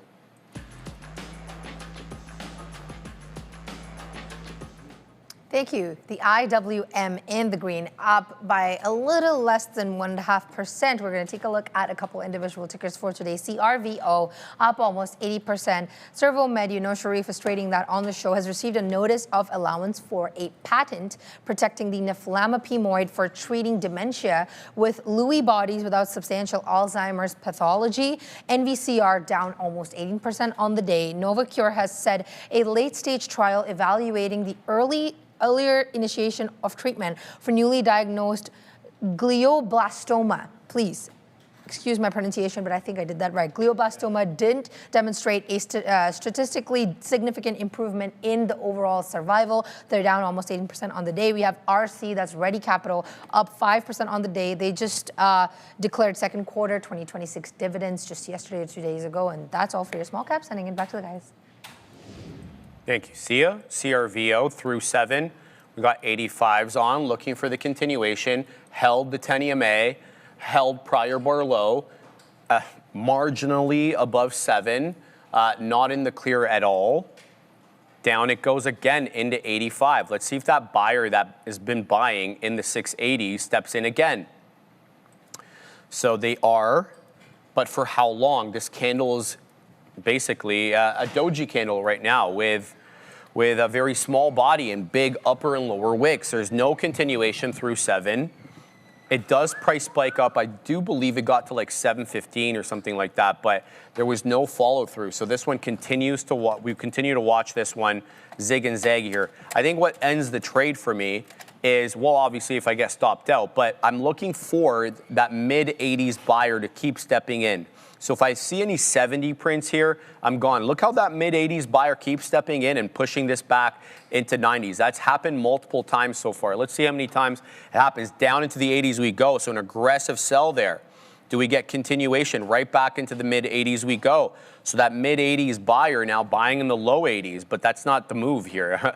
We're looking for higher lows, not lower lows. So continuing to watch this one, Joey. unsure how this cookie crumbles. All right, good stuff, man. What do you think of NVDA can make it to 210 here today? Yeah, we've been having that question. I mean, we'll head over to the options chain one more time. I know we like talking about it throughout the intraday session, so we will continue to do so. 98,000 contracts at that level, right? That's something that we have to keep an eye out on.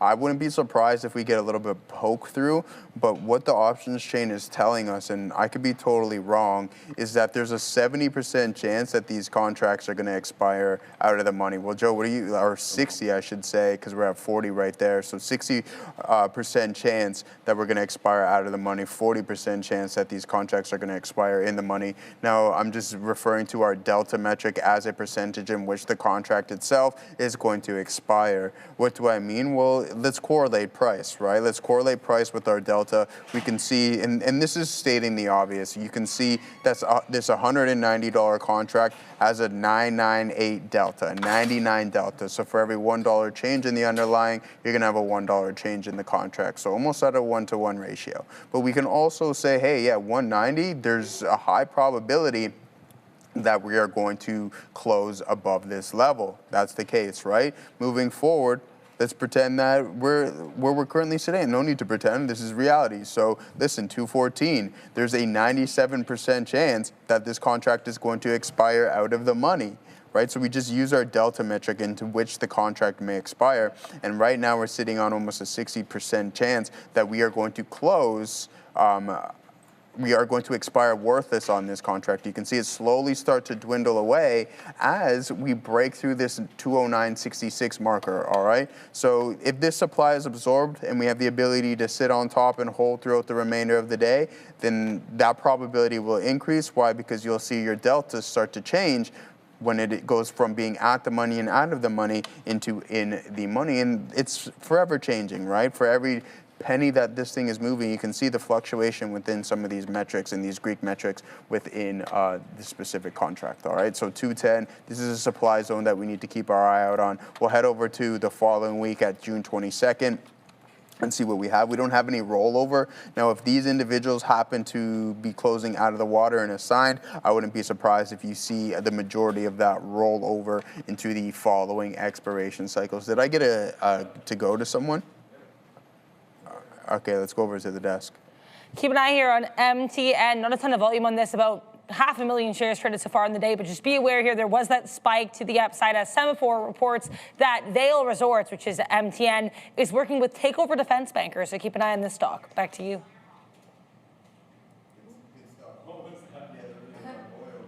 He's got something going on. But yeah, other than that here, guys, we got a new high of the day on the Nasdaq. Let's head over to that because we don't often talk about it. We can talk more about some SpaceX options chains here momentarily, option chain momentarily, but 740, well, Joe, this might be a potential target here in the Nasdaq. Look at this, man, 230,000 contracts opened and closed on today's session.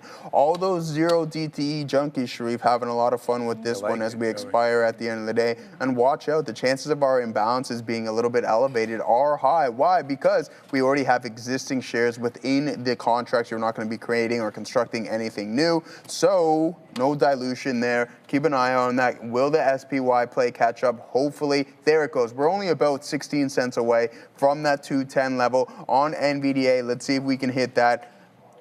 Nick Vendy. What happened, Why? Yeah, well, that's my guy from Newmarket. Why do you got to be CSP and not want to get assigned? We would like to catch a fill at 170, which I think we have the chance to do so, but just hopefully not today, because I'd rather you collect that premium than me. I can be a little bit more patient and wait for those fills. All right, back above 7 we go for now on CRVO. Looking for this one to hold at 7 and kind of continue forward. There's an epic tug of war happening right now between buyers and sellers at this seven single digit level. 708, 709. There's an aggressive seller here at 8. It did price spike up, I believe, into 15, but it's been a thick trade at these levels, man. So let's see if that 7 buyer was a mid-80s buyer. Now there's a 7 buyer generally. Does he hold up? The answer is no, and now we're bleeding right back down, but right back into 7 again. So this one's undecided here. CRVO, it's a choppy trade. You know, it just feels like it's ready to go. It's just the right time. You got to catch this one at the right time. So continuing to watch here. We got 07s on, so we're a little out of the money. but I'm not hating this pattern. What I'm hating are the topping tail candles that keep manifesting here on the 5. I don't dislike, though, the higher lows, obviously, because the higher lows are what's keeping me in the trade. So continuing to watch. Down we go again into the mid-90s. Do we recover as quickly as we drop? There we go, right back above 7. 707s now showing up. No follow through, though. 10s, 12s. A little bit more? No. Answer is no. And, you know, you got to be super quick with these outs. There we go. We get the print. Seller at 12 here. So there's sellers stacked almost, goodness gracious, at every level on this one. Thick, very thick trade, especially here. Almost 100 million shares, about 86.5. But I'm going to hold it so long as it continues to put in higher lows. I want to see if we can get that price spike up. Whether we do, and you know, whether I'm quick enough on the keys, we'll have to wait and see. 711 seller, 712 seller again, 14. Let's see if its price spikes up, 15, 18. Come to me, please. No continuation. We got to look through the $0.25 here because that's where we've had a lot of the resistance, a $0.25. So we're going to keep tabs on that. We have breaking news with Adara. SPCX, SpaceX here, guys. The stock on watch seeing reports that SpaceX bankers are preparing for a bond sale of at least $20 billion. If I get more details, I'll let you know. But SPCX, potential bond sale on watch here. Back to you. All right. Yeah, let's see what we got. We'll pull up maybe a little bit more information on this here if we can and find anything on this bond sale. That's not going to be good for this name. I don't see anything. VO is unstoppable. Okay, that's good news. Yeah, I'm sure it is. This offers a high-level dividend. Oh, man, there it is, man. We're going to hit a new low of the day. Watch out. Listen, Nikki V, man, I would look to... We're going to... Yeah, exactly. That's what's going to happen on this name. So we'll head over to SpaceX and take a look at what we have. Man, oh man, yeah, this is going to really start selling. I was on the 10-minute time frame the whole time. I thought I was on the 5-minute. Things are going to get ugly. 170 going to be incoming here momentarily. As soon as we get that news, we'll bring some more information for you guys momentarily. We are long SSPC, now putting in a new high of the day, up 20%. Man, pardon me? With you on that one. Oh, you're on SSPC? We got in finally on this one. Oh, yeah, nice. Helping a little bit. Nice, man. Yeah, it's selling pretty aggressive here, Sharif, so I wouldn't be surprised if this momentum is continued all the way down to $170. I want to pull up the daily on this one more time. We can talk a lot of SpaceX. We go on this big-time run, but expect these pullbacks. Man, oh, man. Like, listen, pure FOMO on that, right? Like, you get a 50% return in the span of 3 days, but then you drop back down pretty aggressively. So far, you're down 22%. So I'm not going to call it bear market territory or anything official, but you can see that the momentum and the strength is most definitely to the sellers right now on SpaceX. Absolutely, Joe. Good call on that. Let's take out here some shareage on SPC. We're going to wet the beak there because I do want to focus more on CRVO. Even though this one's stuck at $7, I feel like CRVO is accumulating for a 7.25 break. Now it's littered with prints here because it's been super choppy, but this one is interesting still. I also want to mention that ATPC is running. Shout out, who's that? Taylor. Shout out to my man Taylor. ATPC looking real good off the volume weighted average price, and it's looking at possibly taking out that $6 area like it did earlier on at around 10.45. It failed, held the VWAP, generally the VWAP level, and now it's kind of curling back up. Took out local area high at 520. So this is a good look right now for ATPC. You guys need to keep your eye on this one. If you are small cap gapper inclined, I'm going to put this one back on the side chart because it did lose its spot there. ATPC, let's throw that bad boy in there. ATPC, oops. All right, this was a good look. Shout out to Taylor, man. I didn't have eyes on this one. He bought more there, apparently. Shout out to Taylor. Get it, Taylor. All right, so here it goes. Let's take off FRMI, put ATPC on the NQ. It's ripping right now, man. Holy cow. We were dancing with this one a lot earlier. It has recovered. And then some. What a move into 575. Does this one have the juice to go? I'm going to flip to the 5-second on this one so I can kind of spot areas of support and resistance. Down into 2/3 we go. But being bought up right around that 2/3, look for the $0.50 hold here, I would say. Right? If it loses $0.50, it might lose trend here. So it's giving you an opportunity to pick this up. right around the 50s. So let's go 448, 440 for 7. Yeah, already stopped out. Already. Jeez, man. There's like no continuation on these ones today. So very, very volatile here on ATPC. So we'll have to keep that one on watch. Oh boy. All right, but SPC's right back up into area highs into 82, 81. So we'll take some profits there, or we won't. Let's put some in the mid 90s as well on that one. Whew.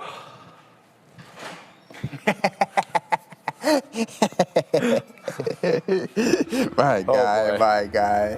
Oh boy. Absolutely, brother. Of course. Let's get to that right now. Fabian asks, he gets. Just allow me to set up Fabian. I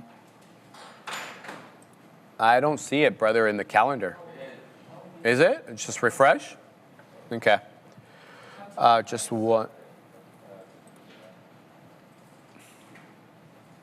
Get a head start every trading day, guys. My morning research note is live and ready to go every morning, say at 7:50 a.m. right before we go live. You get the story, you get the technicals, key levels, structure, and momentum. Then, of course, there is a trade plan, 3 different sections: the story, the technicals, the trade plan, your setups, your catalyst, execution mindset. Guys, it's a Trader TV Live YouTube membership, the daily morning research note prepared by myself every single day. You also get, obviously, the emoticons, the green name as well, and you stand out in the chat. Hit the join button below this video. A very thrifty $4.99 a month that gets you that every single month. So it'd be fantastic if you guys joined up every day. Thank you very much for that. Let's go to, are we going to Adara at the big desk or no? We're not going, Fabian? Okay. All right. So we'll hang out here for a bit. Guys, SSPC coming down a little bit here. Watch out. This one's failing a little bit. Watch out for the hold at around the 10 EMA, right around $0.0002. We got 65s. Anything below that, I'm going to stop out. Now we're going to go to Adara. Yeah, keep an eye, guys, on the market and on oil. State TV in Iran reporting that Iran's supreme leader is going to be issuing a message shortly about the end of the war and that memorandum of understanding with the U.S. To get more details, I'll let you know, but just be aware if you're trading oil and probably this whole market, we could be getting a statement from the supreme leader of Iran on the situation. Back to you. I mean, I'm not trying to make fun of anybody, but it's funny because anytime I hear supreme leader, I just, you know what I think of, right? The dictator. The dictator, right? Yeah. Like Aladdin, right? Aladdin. It's very Aladdin. I mean, shout out to Sacha Baron Cohen. I mean, he can take a very sensitive issue and just make it hilarious. So shout out. It's got to be more pointy. Yeah. If it's not pointy, you're going to get clipped. I better come back, and it better look very menacing.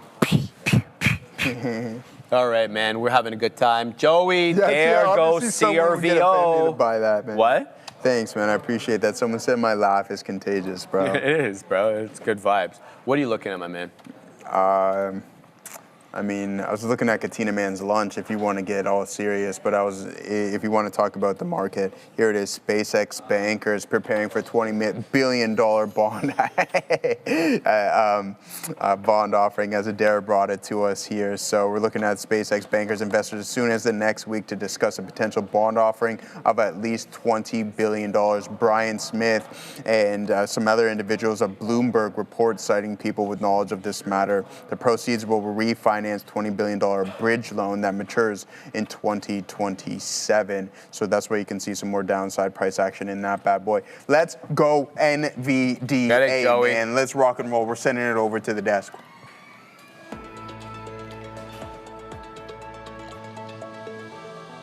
Let's take a look at the sector today. The SPY currently up almost very close to 1%. We're going to take a look at the sectors. The electric tech, NVIDIA currently up almost 3% on the day. Apple trading flat. AVGO up 3.8%. Micron almost 8%. INTC up that 10%. We have that news after U.S. President Donald Trump said that Intel has agreed to deal with Apple to design and build chips in the United States.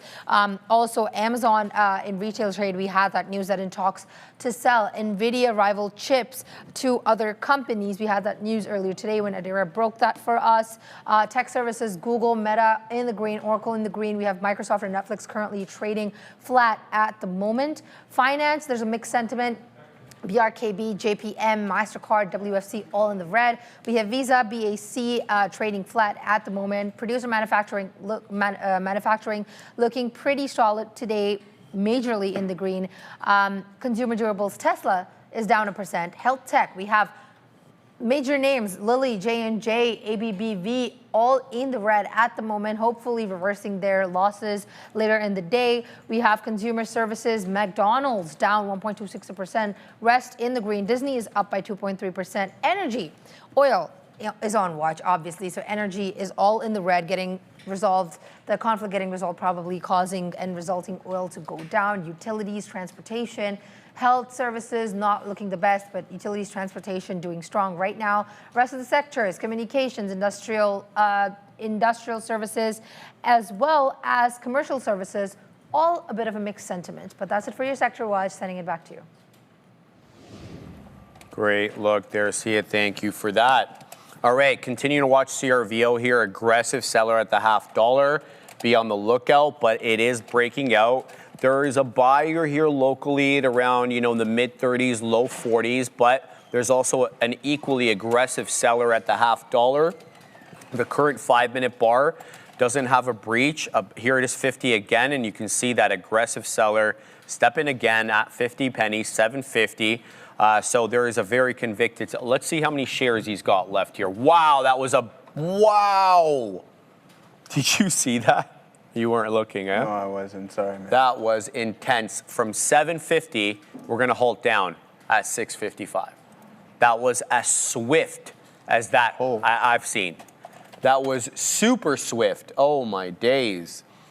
Yeah, well, that was the convicted seller there at 750. Unbelievable move down here. Thank goodness. Whew. Scooties? MKZR. I said Z for my American friends there. I would never say Z otherwise. Let's check this one out, Joey. MKZR. What do we got on this? Okay, brother, I see that it's up 10 2/3, but it's only done about 80,000 shares on the day. And that's why the chart looks like this, right? This doesn't fit my profile. I get that it's up, but it's highly illiquid for an intraday stock, right? Especially being a $4.33 million market cap, low volume. I've never heard of them, not speaking bad about Mackenzie Retail Capital, but yeah, this is maybe one of those ones that is good to invest in, but maybe not a great one for intraday, right? Just given the lack of volume. Now, having looked at the chart over here, this is the daily chart. It doesn't look good either, I'm sorry to say. Looks like it came to market sometime in February of last year. And since that time, it's just been putting in lower lows and lower highs. It looks also like in August of last year, they were bid non-compliant because their stock dropped below $1 Katina, man, and that forced them to do a 1-to-10 split. So I would have to say, in my opinion, never advice, it's not good as an intraday trade or as a swing or a long-term investment, just given how the chart looks here. So I hate to be the bearer of bad news or just not come up with something positive to say, but that one doesn't look good for me. I do apologize. CRVO, what are you looking at, Joey? Good stuff. Great with Fibonacci. I think 150. I mean, it sounds like you're using the fibs, but I think 150 will be a definite stretch. CRVO offering, Joey. That's why we had that move down, by the way. Okay. Yeah, I should mention that. Yeah, so that's why it just tanked. $10 million. Sorry, Joey. No, yeah, cover that. Yeah, here it is, guys. I'm just going to load it up on the big screen so we can all see it. Apologize for that. Thank you. Who was that mentioned? I want to give them their credit. Hiker. No, that wasn't you. J212R, CRVO offering. Thank you for that. CervoMed announces $10 million registered direct offering of 2.5 million shares at $4 a pop to fund working capital and general corporate purposes. Otherwise, meaning we need a new boat. We need a new boat. Yeah, and I'm playing. Of course, I'm gonna exaggerate for effect, but they are raising, and they typically do when the stock moves up, so they can take advantage and raise new capital. This is kind of a stencil that they use, general corporate purposes. Hear that all the time. So 2.5 million shares, guys, $4 a pop, $10 million registered direct offering. CRVO halted down bleeding its own blood. Joe. Yeah. Yeah, we need a bigger boat, man. Shout out to Jaws. Yeah, because that's what I said. We're gonna need a bigger boat. Yeah, I thought remember that. Yeah, that's what I thought you were kind of getting out there. But shout out to this yield max right here, Sharif. NVDA yield shares purpose ETF declaring 75-cent Canadian dividend right there on that bad boy. Your boy just got a divvy this morning. Did you? From who? Broadcom. Oh, really? 65 pennies. Did you drip that? Drip. No. Did you drip? I don't have that much. I'm not a dividend aristocrat, but it's nice to get a little. You're not a risky? You rolled a divvy? Yeah, I don't get that much either. I'm not. Well, you roll it though. Yeah, like you can drip. That's what I'm saying. Yeah, you can drip. Exactly. It just sits cash though. I just buy more with that. Well, that's exactly it, right? Yeah. Shout out to Adam James abroad. You got the energy of a sloth today. I know, brother, because I went to sleep very late. Anyway, we have two very important guests. We have Adara ready at the big desk, so let's send it off to her and hear what they have to say. Very excited to welcome Dr. Mark Kelly, CMO, and Dr. Frank Peacock, COO of Origenics, OGEN. Thank you very much for being here with us. How are you guys doing today? Just fine, thanks. Good to be back. Marvelous. Let's start here with Dr. Kelly. First, welcome back, Dr. Kelly. And just tell us how many people are affected by concussions each year, and why is there still no FDA-approved treatment? Well, best we can tell, it's somewhere between 3 and 6 million Americans sustain a concussion every year. We can only count those that come to medical facilities, but we know many, many people don't get medical attention after a concussion, and so we can't count them. And so it's a huge problem. And just to put it in perspective, if you were to add the numbers every year of stroke, Alzheimer's disease, Parkinson's disease, multiple sclerosis, and ALS, Lou Gehrig's disease, combined, they don't add up to the number of concussions every year. It's the single largest category of injury-related neurological disorder, and it's the largest cause of brain injury-related deaths in children. The cause of death is brain injury, number one. So it's a huge problem. The FDA has very stringent guidelines. Most of them are followed explicitly and correctly. Problem that we have with the drug trials historically in concussion or more severe brain injury is that some of the trials themselves scientifically were flawed. If you look at how it is the designs of the studies were created, they really couldn't possibly have worked out. I mean, in retrospect, it's easy to say those things, but that's one of the problems. And the other problem is it's just a very tough, complicated neurological condition to treat. And sometimes the drugs themselves are just missing the mark. So it's a combination of all of that as to why we don't have an FDA-approved drug so far. Let's go over here to Dr. Peacock. Can you explain to us what makes concussions so difficult to treat and what ONP-002 does differently? Sure. So I'm an emergency doc, and when a patient comes in the ER, you can, if there's brain leaking out of their ear, it's pretty obvious they're sick. But the problem is the majority of people who suffer from brain injury don't have that. And it's really a difficult disease to identify. You would think it'd be fairly obvious, but half the people will be well in 2 weeks, and the other half will have symptoms for 2 years, and that's a brutal situation for them. If we could identify it, we could give them treatment, but that's been a challenge. So the things that Origenics is doing that is unique is that they are looking to identify the population of people who could benefit from therapy by a combination of biomarkers and clinical findings. A group of us recently published a paper that showed what symptoms presented to the ER would be most likely to have symptoms 30 days later. You'd want treatment for that. And the other problem is, as Jim was saying, the drugs we've been using to some extent were wrong, and the way we were giving them was not helpful either. When I give you a drug through an IV, whatever molecule it is goes in your blood. You have 15 liters of blood or of water in your blood, so it's diluted out immediately. Goes straight from there to your liver, because that's where all venous blood goes. Your liver's job is to eat everything that gets inside of you, so it does. Now you're diluted halfway down, and it goes from there to your brain, and your brain has a barrier to keep everything out. So it's really tough to have, even if you had the right drug, it's tough to give it. But Jim's going to talk about the advantage we have with the ONP-02. Yep. Yeah, so Dr. Kelly, with that in mind, in terms of ways of accessing the brain, can you tell us a little bit more about this proprietary intranasal device and why the delivery method matters so much for a drug trying to get to the brain?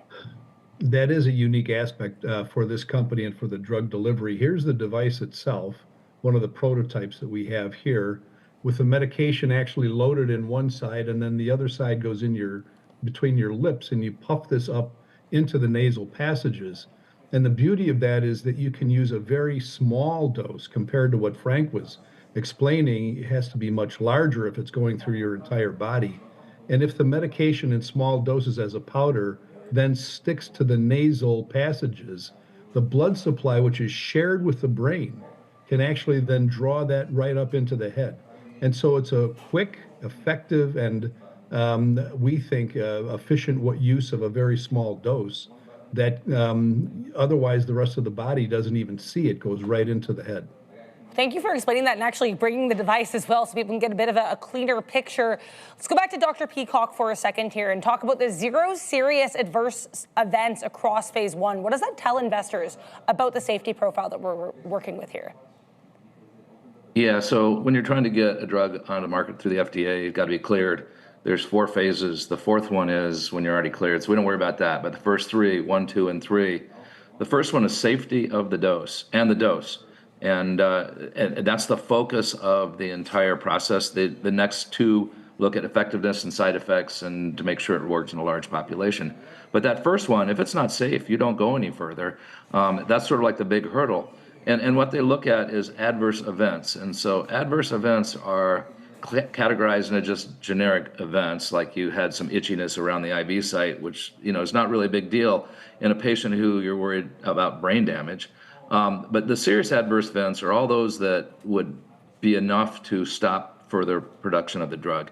So if it killed the patient, if it caused a complication that was life-threatening, if it made you be hospitalized or stay in the hospital longer, gave you some kind of permanent disability, or had a complication that had to be required treatment, all those sort of things, it's the end of the drug.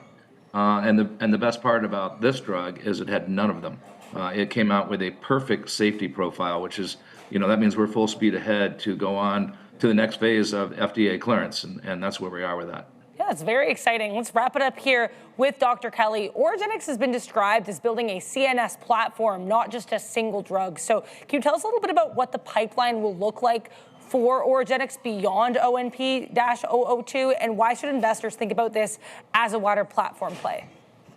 Similarly, the compound that is ONP-002 has related compounds with different chemical attachments, if you will, on the molecule, which we think, and we have evidence through scientific investigation, can actually treat other neurological conditions besides concussion. So perhaps stroke, Alzheimer's disease, Parkinson's, like I had already mentioned.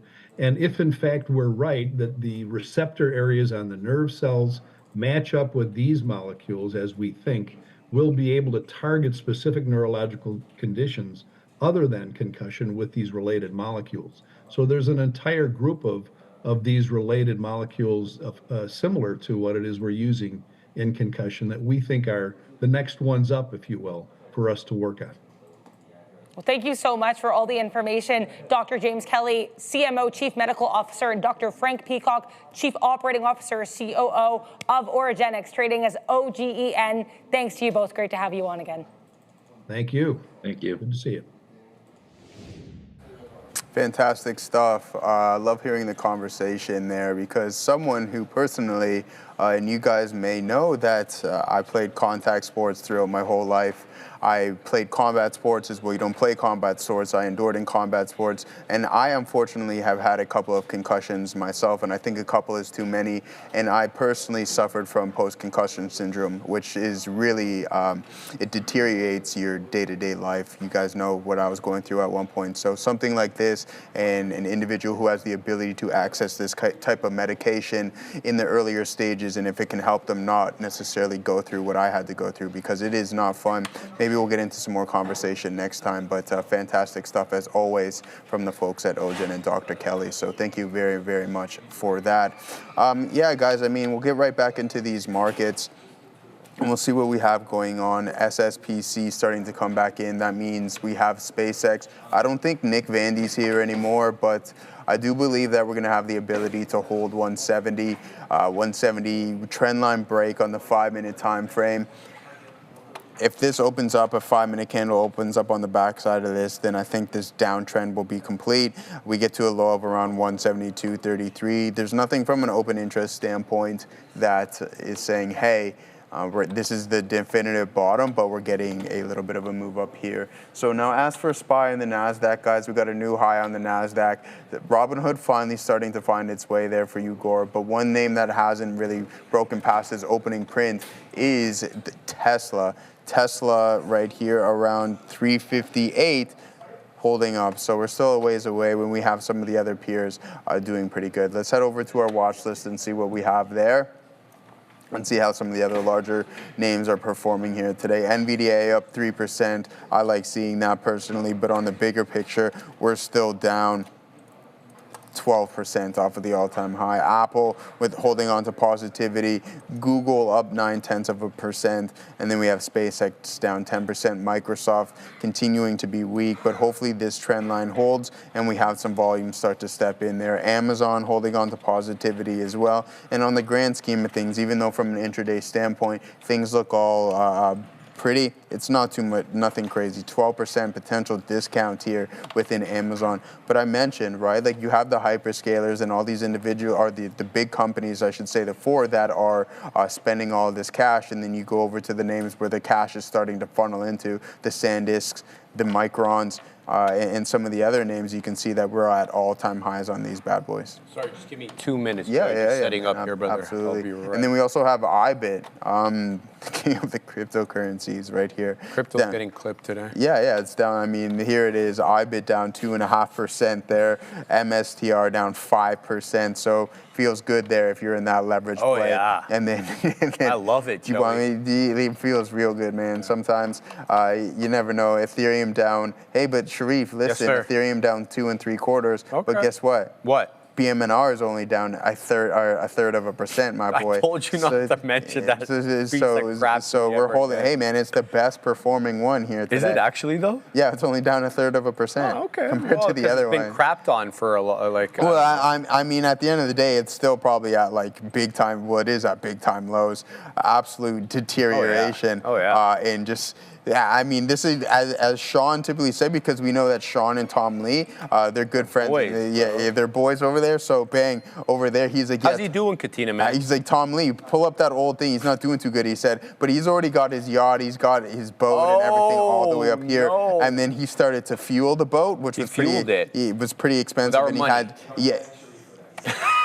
What did he say? He was hanging out He with wants you? to thank me for that. He wants to thank you. Yeah, So- well, because so I he's- punched in. Yeah, and you now punched he's getting to live the good life. He's living the good life. So shout out to Kanye West there in graduation as $150 now down at 15 smackers right there.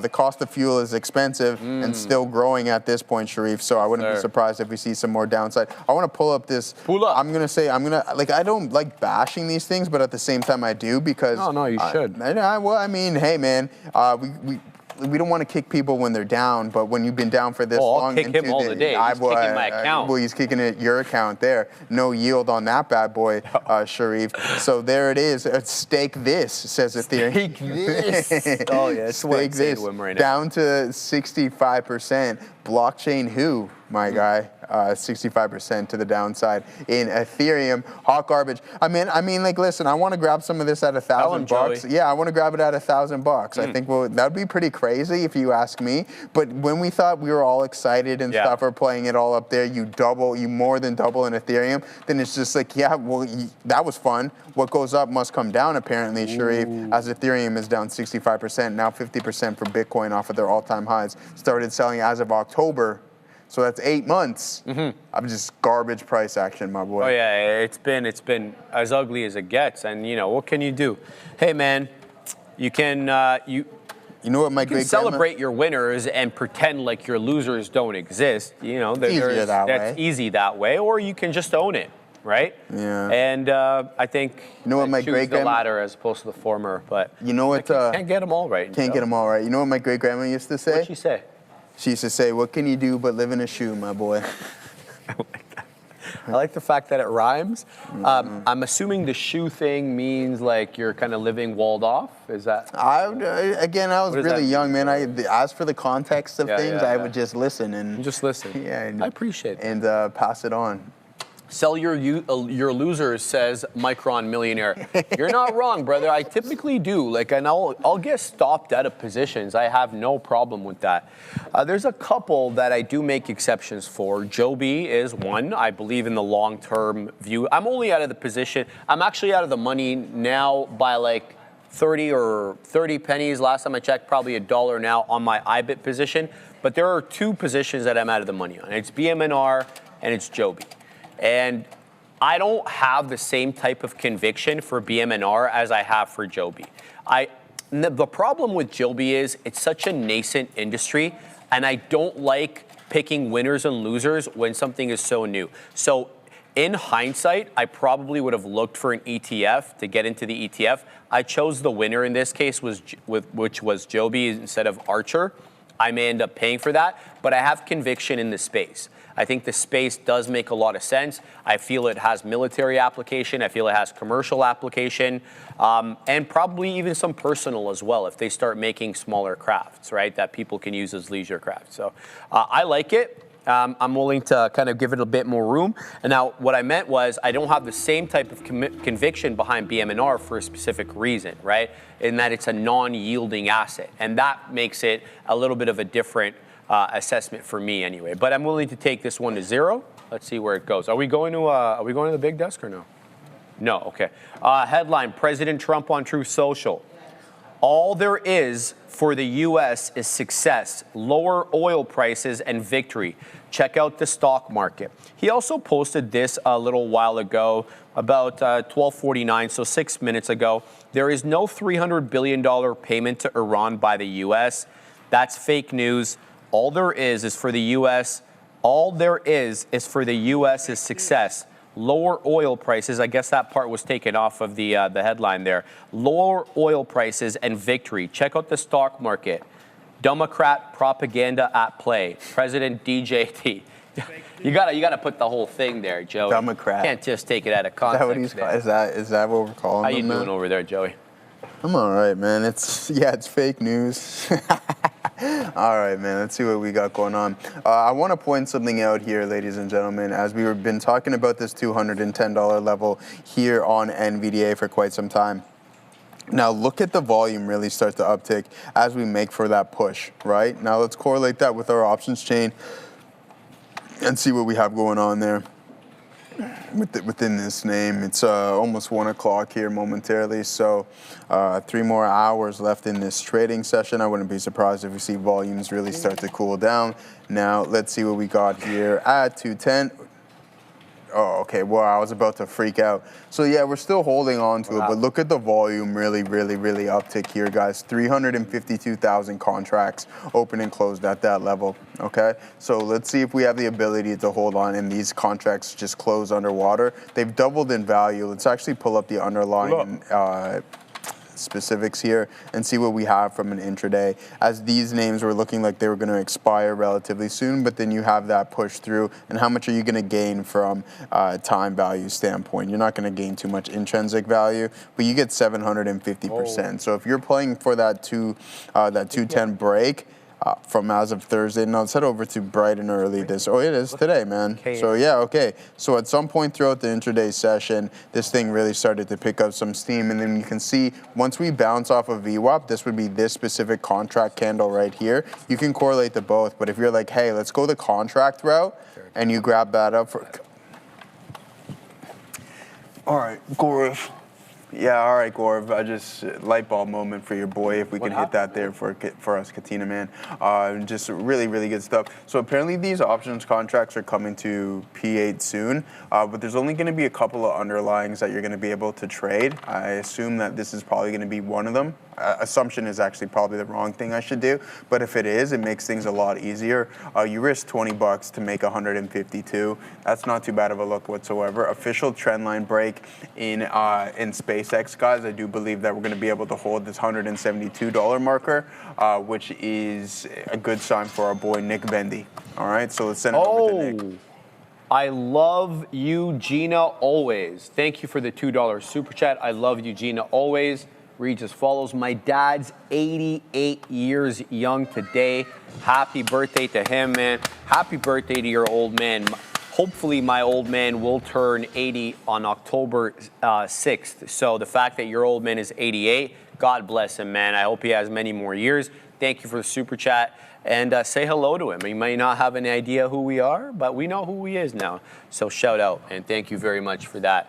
And you're getting love from people in the chat. Shout out to Blicky Spears. Shout out to John Del Segno. Stock Trader showing you some love as well. KARD is Rip City. Rip City. This is the IPO. It is all gas, zero brakes right now, Joseph, into... let's say $21 is the high. Let's throw this on the side chart so it does update. Yeah, 2060 right now is the price. $21 high. Volume on this one, decent, 3 million shares. Let's flip to the one and know exactly when this one opened up. Exact opening time is 12:39. So this is the 1 minute chart on KARD. This is a new IPO, guys. I don't have all the information on it because it doesn't load up on my platform until a few days later. But the name of the company is Cardigan Incorporated. Again, I don't have any of the data for it as it still hasn't populated. But that is the chart right now, KARD, with a $21 high. It's showing a good trend here into 2075. You know, not too much in the way of price history, obviously. So we have to be careful with how we do the TA on this. But man, this is looking pretty good. VWAP's at $18. Price action right now, still trying to hold above 20, Joey. And the deal is, we've held every single prior bar low since this one opened up, right? 1235 candle on the 5, holds the area low, holds the area low. So far, so good. To hold the area low, we got to be above 1995. So to hold prior bar low, 1995 area has to hold. KARD, looking pretty good here. Let's see what else we got going on. CDT is bleeding its own blood to the downside, much like CRVO. It's halted down on CRVO as well, by the way. This is after the offering that we got midday. So you had the initial halt 650s, and you had another halt 543. Now we're halted 435. The move is on right now. Bless you, Katina, man. If you can get some shorts, bless you, Fabian. Ooh, everybody's sneezing at the same time. Get it, Fabian. CRVO continuing to bleed. Is CDT halted? Down goes CDT all the way down. Halted 1, 3, 2. Joseph Options. Yeah. This has been a tough day for the small caps today, my man. There is just no continuity. Yeah, no follow through there.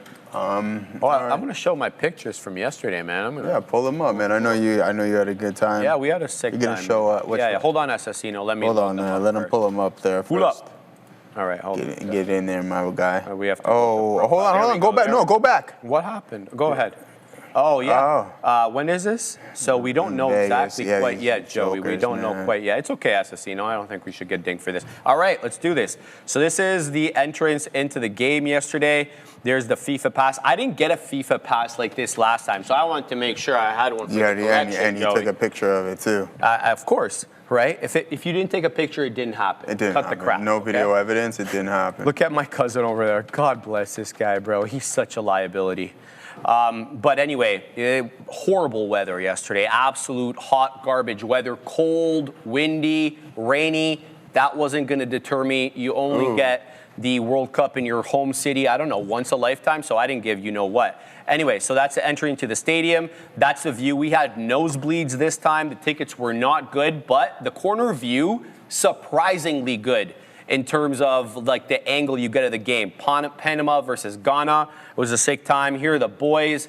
These are all my cousins right here. So these two are brothers. That's George, that's Bishoy, that's my cousin Yusuf, who has like your Arab version name. Right there, that's us, the boys. We were on the deck. We had to get the hell out of the rain because it was absolutely freezing and cold. But we found this area that we could kind of stand and watch the game with some shelter, so it was cool. And then we may or may not have found our way into seats that were not ours. Yeah. That's and then that was even better. That's even better. Yeah, that was a good times yesterday. Hopefully, Canada or Egypt make it out of the group stages, in which case I will go and watch them wherever they are. Guadalajara, Mexico City, wherever I have to go, I will be at the round. Let's call it the round of 32. At the Canada game? Canada or Egypt. If they both make it, you know I'm who's spending from, double the money. Oh, you know who's from Guadalajara? Who? Saúl Canelo Alvarez. Yeah, Saúl. tried to get a freed from Desire chant going, but that Toronto crowd is wild. Okay, Adam, the Toronto crowd yesterday was not the Toronto crowd. It was more Panamanians and Ghanaians. And let me tell you something. The crowd was 2 times as lit as the Canada crowd and the Bosnia-Herzegovina crowd for the first game, despite the fact that we were the home team. The crowd was absolutely lit yesterday, and I did really like especially how much they commit to the whole mascot, because they were all coming out dressed. I was going to tell you something. I was going to put like $100 on Qatar to win. Beat Canada today. No. That's the wrong move. You don't think? But they were playing plus 1,000. Is that why? Yeah. Take a shot in the dark. Because they haven't won a World Cup game yet, have they? Canada? Yeah. No, they tied. They've never won a World Cup game. They've never won a World Cup game. That's okay. Soccer's not an easy sport, bro. Especially competing with these Europeans and South Americans, it's tough. Someone said quite frankly, the African countries are doing a lot better now. And that's because a lot of the African players are playing in European clubs, and they're all getting Who did Portugal tie the other? Congo. Yeah, what a joke. How do you minus 4,000 and you tie 1-1? All right, we're going to send it up. Let's go to Adara. There's breaking news. Yeah, Netflix here, not quite at intraday highs because we had a nice pop up the open, but pretty close. NFLX apparently announcing a multi-year creative partnership with Proximity Media Television. So I looked into this company. They're founded by Ryan Coogler and his wife. Now, Ryan Coogler, if you're not familiar, he's directed a host of movies, including Sinners, which we noted very well at the Oscars this year. So looks like a good look here for NFLX, trying to get some star power with this Proximity Media Television multi-year creative partnership. Back to you. Yes. All right. What are you looking at, brother? Oh, nothing, Andrew. let's good go, game, not go. Ha. I know. I figured that's what you meant, Andrew. Shout out to Andrew, and thank you again for the $2 super chat. Kind of you, brother. But yeah, I thought the atmosphere was pretty good. But as Katina Man was letting everybody know this morning, the prices of the upcoming games have skyrocketed. If you want to go to Côte d'Ivoire or do you want to go to the Germany game, the seats that I had for the Canada game. $6,000. Yeah. $6,000. Yeah, we're going to go to the news. Perfect, Sia. Thank you for reminding me. Anyway, let's go up to Sia. It's 1:06. We're going to start the news segment. Let's take a look at our first headline for today, Apple's memory inflation. So Apple has signaled that higher prices are coming as memory and storage costs, all tied to AI infrastructure spending pressure margins. CEO Tim Cook has also said that the company can no longer absorb the increase in DRAM and NAND pricing that are making these price hikes unavoidable. So massive AI capex from Microsoft, Alphabet, Amazon, as well as Meta has tightened supply and driven these memory supply prices sharply higher, and Apple has not justified which products up until now will see these higher prices. However, the iPhone 18 lineup is expected this fall, and it may potentially be affected. And this is just coming in this morning that Bank of America analysts are expecting Apple's F26E revenue and EPS estimates to increase to $469.8 billion and $8.63 respectively, from $468.7 billion and $8.61. So price objective will remain unchanged at $380. This is also coming from the Bank of America. Currently, Apple trading flat. Okay, so let's get right down to it. So C is absolutely right. The iPhone 18 will be affected, but we already have an idea of how much it's going to be affected by price-wise. So Tech Insights already ran the math to preserve Apple's basic profits as they currently stand, not even to increase them. And with the costs, some input costs rising about 90%, we're looking at about a $270 increase on the iPhone 18 Pro, not the iPhone 18 or the Pro Max, but the 18 Pro. $270, that's what they're estimating the increase will be. I don't think that that's such a big difference, especially since a lot of people do subsidize these over a couple of years. We'll have to see if it ends up reducing sales, but this is something that we knew was coming, okay? And I'm assuming we're gonna see it on other devices as well. But let's also talk about the fact that Apple chose Tim Cook, the outgoing CEO, to be the one that announced this rather than waiting for the summer and giving it to Big Johnny T. And the idea here is that they didn't want that sort of to be his big or his first announcement where, you know, you're announcing price hikes, something that are widely unpopular. So they just kind of assigned it to Timmy C, outgoing as he may be, and shielded, so to speak, John Turnus. Anyway, going on, Apple has already been increasing prices, not in a direct way like they did with iPhones, but in an indirect way. So what do I mean? Let's just take the Mac Mini, for example. The Mac Mini came in many different types, forms with RAM, CPU, etc., storage. So they canceled all the lowest models, and then they pushed you into the higher model, assuming, of course, to preserve margins. Higher model, they're able to charge more for, and that way it kind of offsets a little bit of the component increase. So they've already been quietly increasing prices, again, not directly, but through the cancellation of lower end models. Let's talk also about how Timmy C structured his analysis here as, you know, a huge surge in RAM and a huge surge in component costs, which are causing him to increase prices. It's not just that. It's the chip makers themselves who can't get the helium to actually make the chips specifically because of the war in the Middle East. None of the helium was coming through the Hormuz Strait. So there's price increases that way. Now, thankfully, those are probably shorter term, whereas RAM costs, we're talking about 28, 29, some analysts think, before we see a price correction. Last but not least, we've also seen the shifting of the priorities by some of the bigger names. I'm talking about Samsung. I'm talking about SK Hynix. I'm talking about Micron.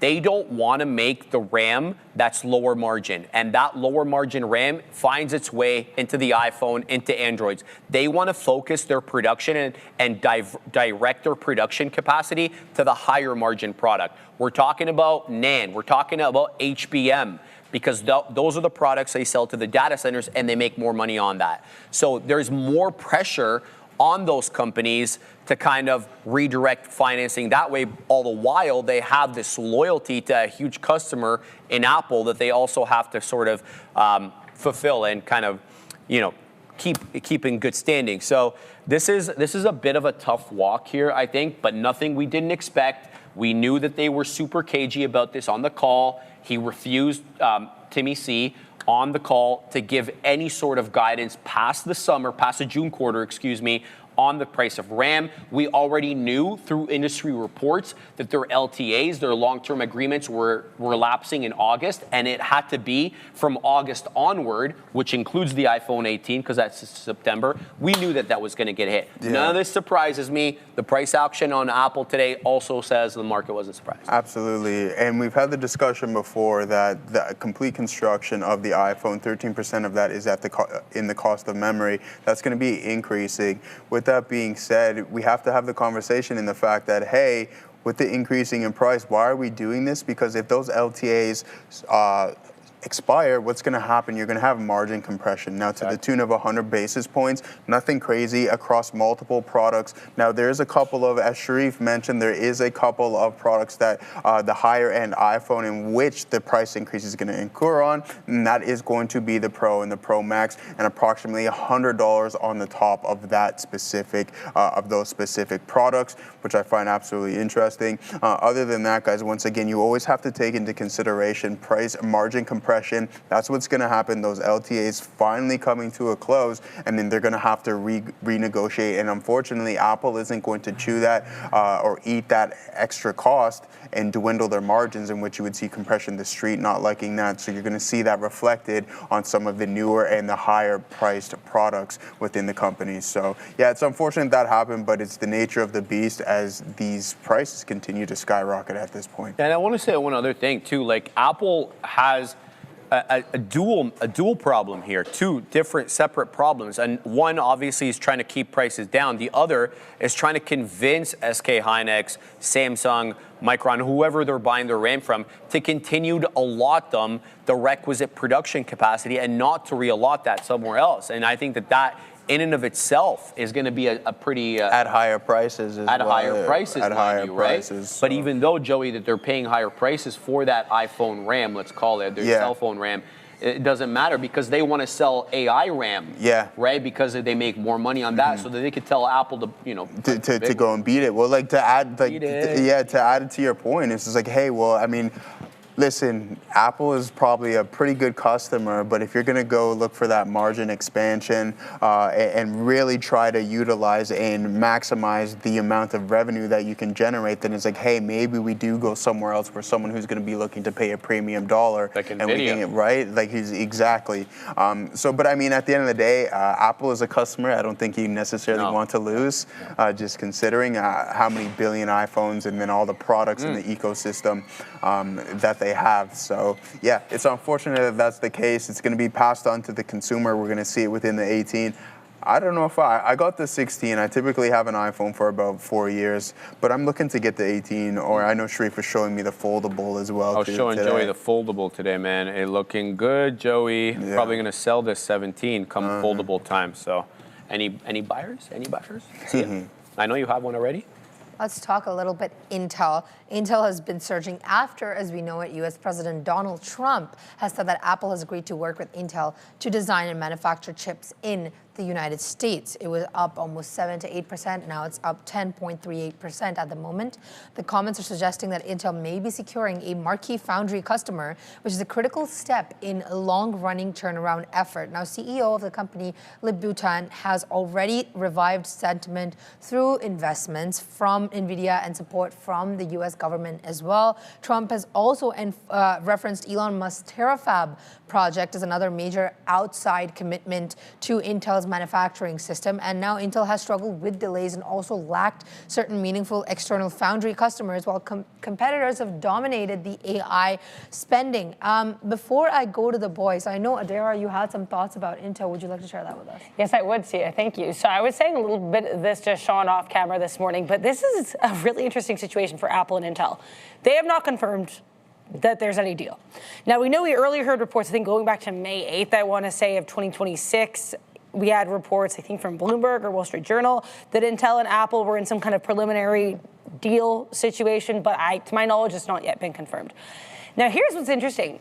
Trump starts the post with two deals, as you mentioned, that have already been confirmed. You had Elon Musk Terafab, though he spelled Terafab wrong, and you also have NVIDIA. So those deals we know about. Those are confirmed. Then he adds at the end this Apple deal. Now, it's interesting because Apple and Intel are in a position where it's probably best not to say anything. Because if you say no, if you say you're not in this deal, A, the market's like, hey, what do you mean? And B, President Trump's probably also like, hey, what do you mean? We know he's invested in Intel. We know he likes Tim Cook, or Tim Apple, as he calls him, and he likes Apple as a company. So I think it's probably in Intel and Apple's best interest to stay mum for now. But if there is an update, could be a good look here. Just keep an eye out. I think it'll be really interesting to see if they comment on this. They probably won't unless and until there is a deal confirmed. But I thought the way this post is structured is really interesting, and I think it puts Lip Bhutan and Tim Cook in a really fascinating position. Yeah. Let's see what the next update is. Thank you so much for that, Adira. Let's send it to the guys. Okay, so let's get to the details of this rather than the speculation. Skyrocketing 400% year over year on Intel, okay?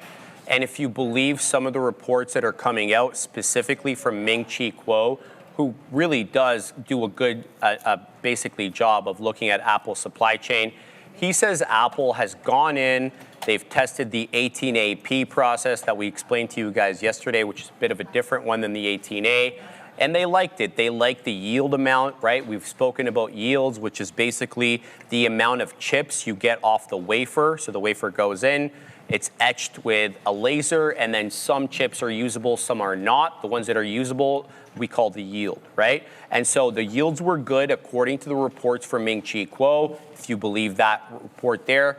And then behind the scenes aspect, this was interesting. So this was like over a year of lobbying by Howard Lutnick behind the scenes, where he's been trying to kind of persuade Tim Cook to reshore a lot of that supply chain, specifically for semiconductors, back to North America.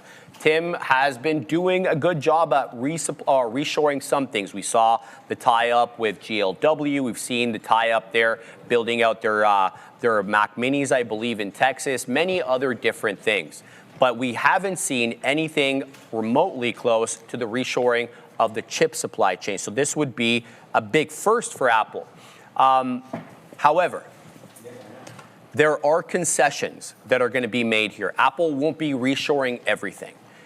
There's some things that are going to be done here, from my understanding, but it's going to have to be sent out either to Malaysia or Taiwan for the packaging aspect, which is becoming a much more important part now of chip design and the chip cycle as a whole.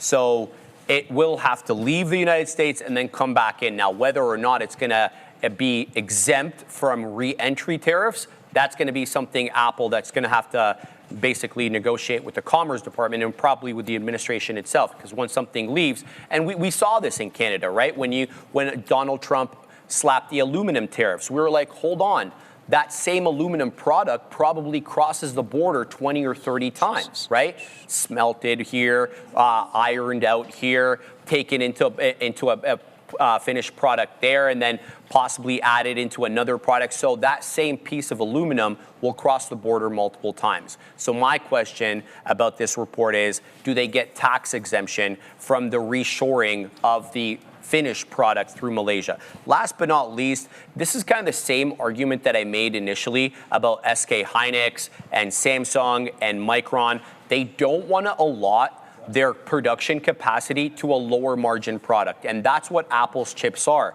especially as it relates to Taiwan Semi.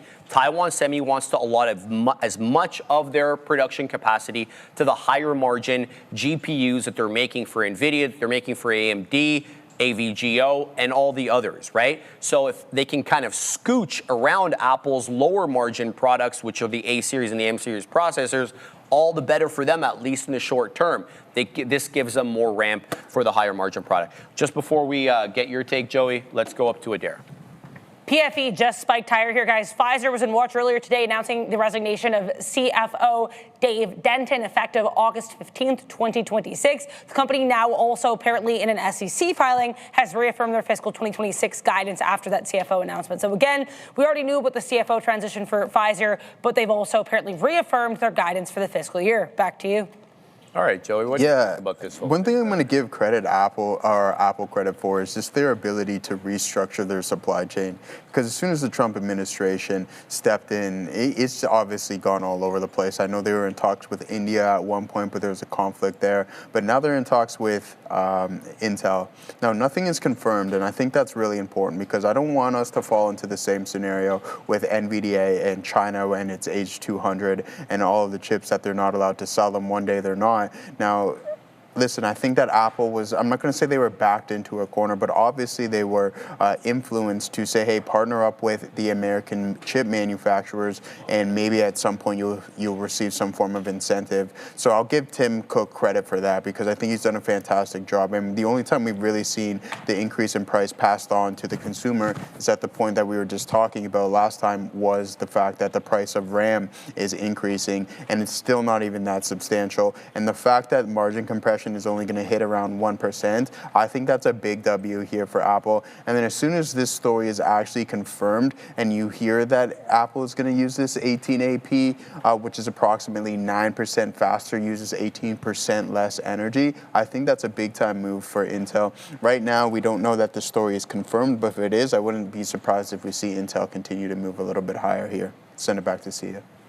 Let's talk a little bit U.S. So I mentioned this in the morning, but we're going to go over it again. This is important. Oil prices have plunged after U.S. President Donald Trump and Iranian President Masoud Pezeshkian have signed a memorandum aimed at ending these hostilities and reopening the Strait of Hormuz. The agreement calls for a halt, complete halt of military actions and guarantees passage through the Strait of Hormuz without tolls for at least 60 more days. So the market is rapidly, I would say, removing the geopolitical risk premium that had been adding for these past months, built into the oil for the duration of the conflict. So reopening the Strait of Hormuz will ease these fears of supply disruption and improve outlook for global energy flows. Hopefully, we saw in the Sector Watch segment today as well that the entire of the energy mineral sector is in the red. So that confirms it too as well. USO currently down 1.5% at the moment. Yeah, I got to tell you, see, I don't really have much to say about this. Obviously, it's headline driven. We're going to find out tomorrow if everything is hunky-dory. Let's see if the ships start coming out en masse as promised, or there's a hiccup last minute. We've also seen President Trump take a bit of a more aggressive stance with Israel from his last comments there, which is an interesting development in that relationship. I would definitely monitor that as well. Yeah, I mean, exact same boat here, right? So hopefully this deal gets done relatively soon. We've seen USO really start to come back in the price of oil. It's unfortunate that, I don't know, I think this guy is comical at times. He's saying lower oil prices. Well, I mean, they can absolutely go lower when you've had them spike in the past couple of years. Some highest levels that we've seen since COVID, probably $155. I expect them to come down at that point, so I wouldn't be screaming victory just yet. Let the deal get done. Let's see oil prices come back to a mean, and then maybe we can start having a different conversation. But as long as this bombing stops, we get Israel and Lebanon to seal the deal and finally shake hands, or just say, hey, we're not going to be dropping rockets. We got ships rolling through the strait right now, which is a big-time positive, especially for countries on the east side of the world, on the eastern hemisphere, that have been suffering, not so much here, but we're still reflected in our personal gas prices. It's a good thing for the world, and it's a good thing for oil prices. Let's send it back to Sia. Sir. Let's talk a bit SpaceX. So after going up and up, it's reversing its gains, currently down 7.4% on the day. So less than a week after the record IPO, as we do know it, Elon Musk has added his friend and former PayPal colleague, Rolf Botha, to the board as an independent director and audit committee member. He spent over 2 decades at Sequoia Capital, which has been one of SpaceX's earliest and largest institutional bankers. So now his stake is valued at roughly $35 billion. You heard that right. So it reinforces Elon Musk's already overwhelming control over the company, currently more than 82% voting power. He barely, Rolf Botha here, he barely fit the profile of what is categorized legally as an independent direct board member. So it's interesting here. As Sia mentioned, there is a big interest both with his previous financial ties and his personal financial ties in SpaceX. So the fact that he qualified for that was sort of a little bit on the border there. But you also got to look at the fact that post-IPO, SpaceX is legally required to kind of get a committee ready with verified, experienced financial experts that are supposedly to, keep tabs on some of the regulatory guidelines post-IPO. He has a lot of experience in auditing, so it makes sense for Elon, to throw in an ally who also fits that profile. But don't forget, guys, that Elon controls 85%, I believe, of the voting shares, right? He has about 43% of the equity and about 85% of the voting shares. So as I kind of stated before this whole thing happened with the IPO, this is Elon's company. You're not going to have the same type of board fight like you had with Tesla. And he definitely structured this IPO to kind of get around that, what I would assume he feels is a nuisance, right? So keep that in mind. So board member friendly or not, he still has the majority of the voting shares through a secondary class there. Last but not least, this guy isn't getting paid, believe it or not.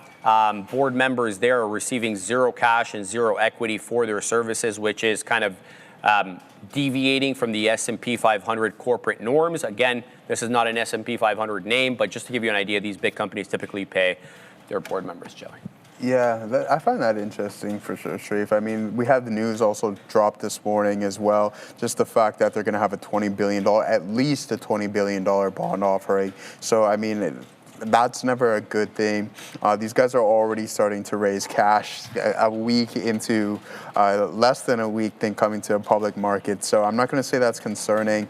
But I mean, we already know where their sources of revenue are going to come from and where the majority of it is. I mean, we have the space aspect of things, but it's really the AI play and XAI that are the future, I believe, holders in the total addressable market where we're going to drive this name to those new heights that I believe that it can. Right now, we're looking at Starlink being that primary, and very little, like, the ability and the market share that I believe Starlink has to grow is pretty, there's a lot of upside than there is more downside. 10 to 17 million users, monthly active users there. I think that can grow substantially, especially as Elon Musk continues to spit more satellites into orbit. So I like everything that SpaceX has right now. Am I going to be buying it right now? I talked about the levels that I have my orders placed out, and I'm going to stick with that. I'm not surprised that we sold off a little bit more aggressively. Somebody obviously knew something about the $20 billion bond sale. That's why you dropped 10% off the open here today. Let's talk a little Google. Google has lost one of its most influential AI leaders as Gemini co-lead and engineering VP Noam Shazir has announced he is leaving to join OpenAI. Shazir has helped pioneer Google's large language model efforts and only returned to the company in 2024 after Google effectively reacquired him through a partnership with Character AI. So this does not alter Google's broader AI strategy. What it looks at is like it's definitely losing a key architect, which is a reminder that the talent retention has become one of the most competitive and biggest risks in this industry more than anything else.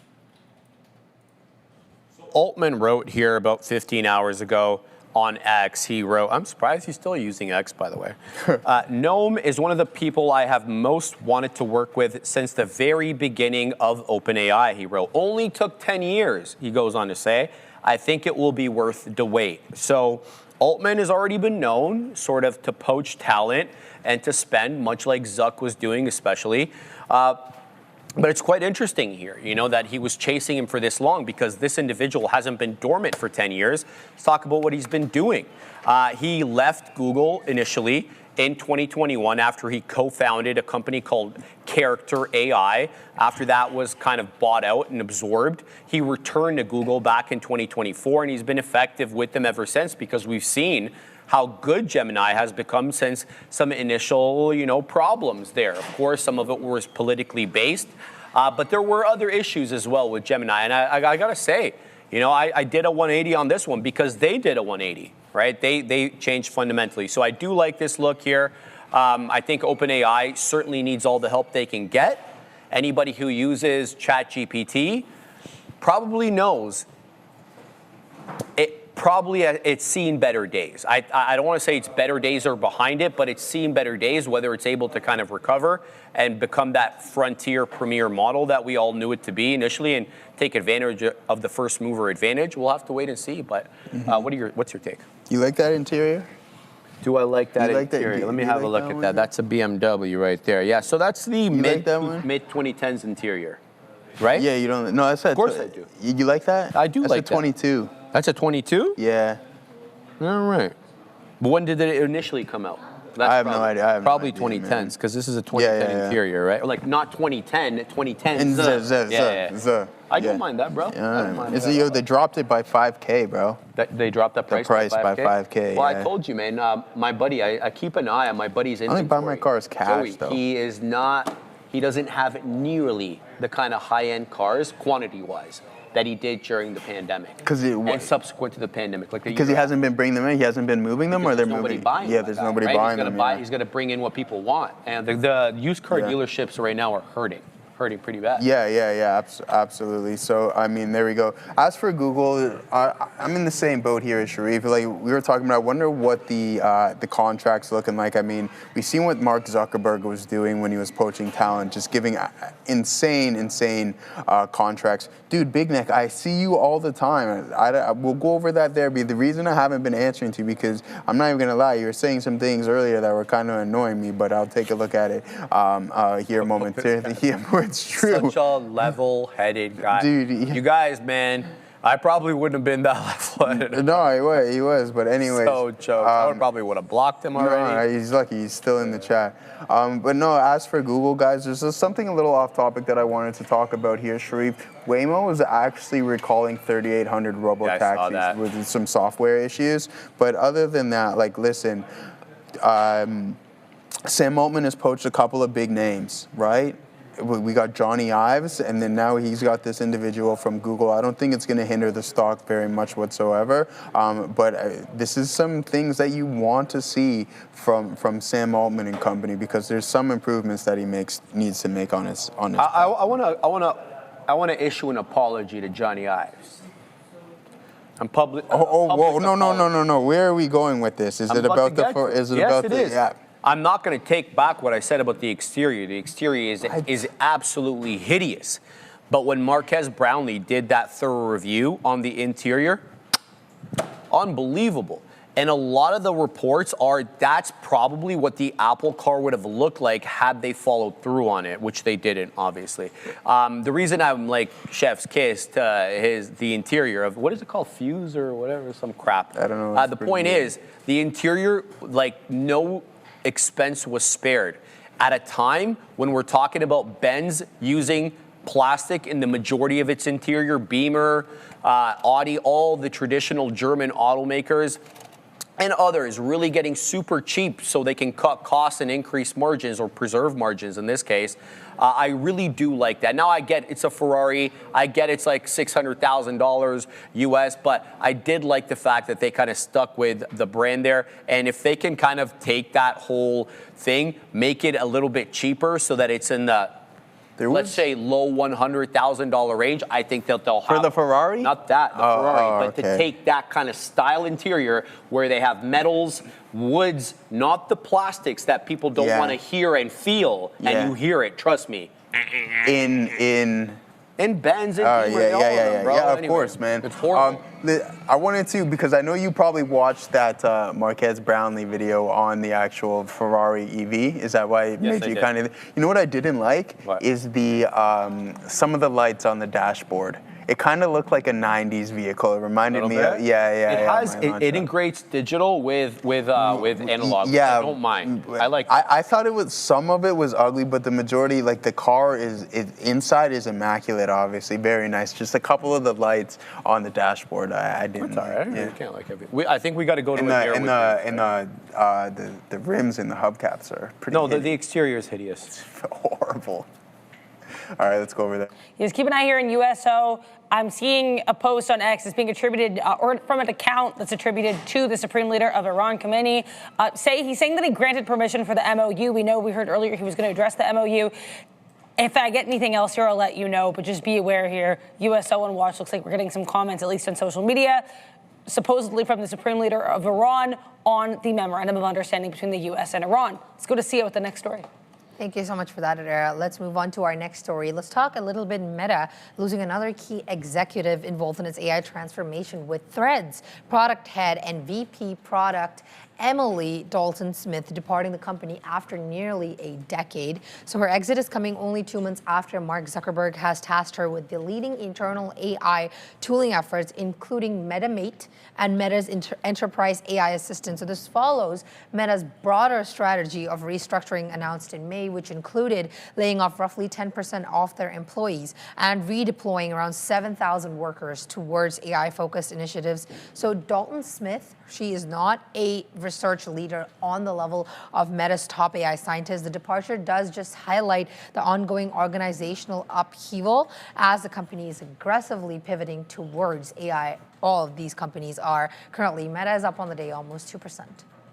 Yeah, this feels like there's some friction, obviously. You don't get appointed to a position in April and you see the door in June, right? So that to me means something's obviously brewing here. And I would be hesitant to want to kind of superimpose this specific layoff and say, oh, well, they're already redeploying 7,000 people and canceling, or removing 10% of their workforce. I don't think that has the same applicability here. I think this is probably somebody who may not have seen eye to eye with top level people at Meta, including Zuck.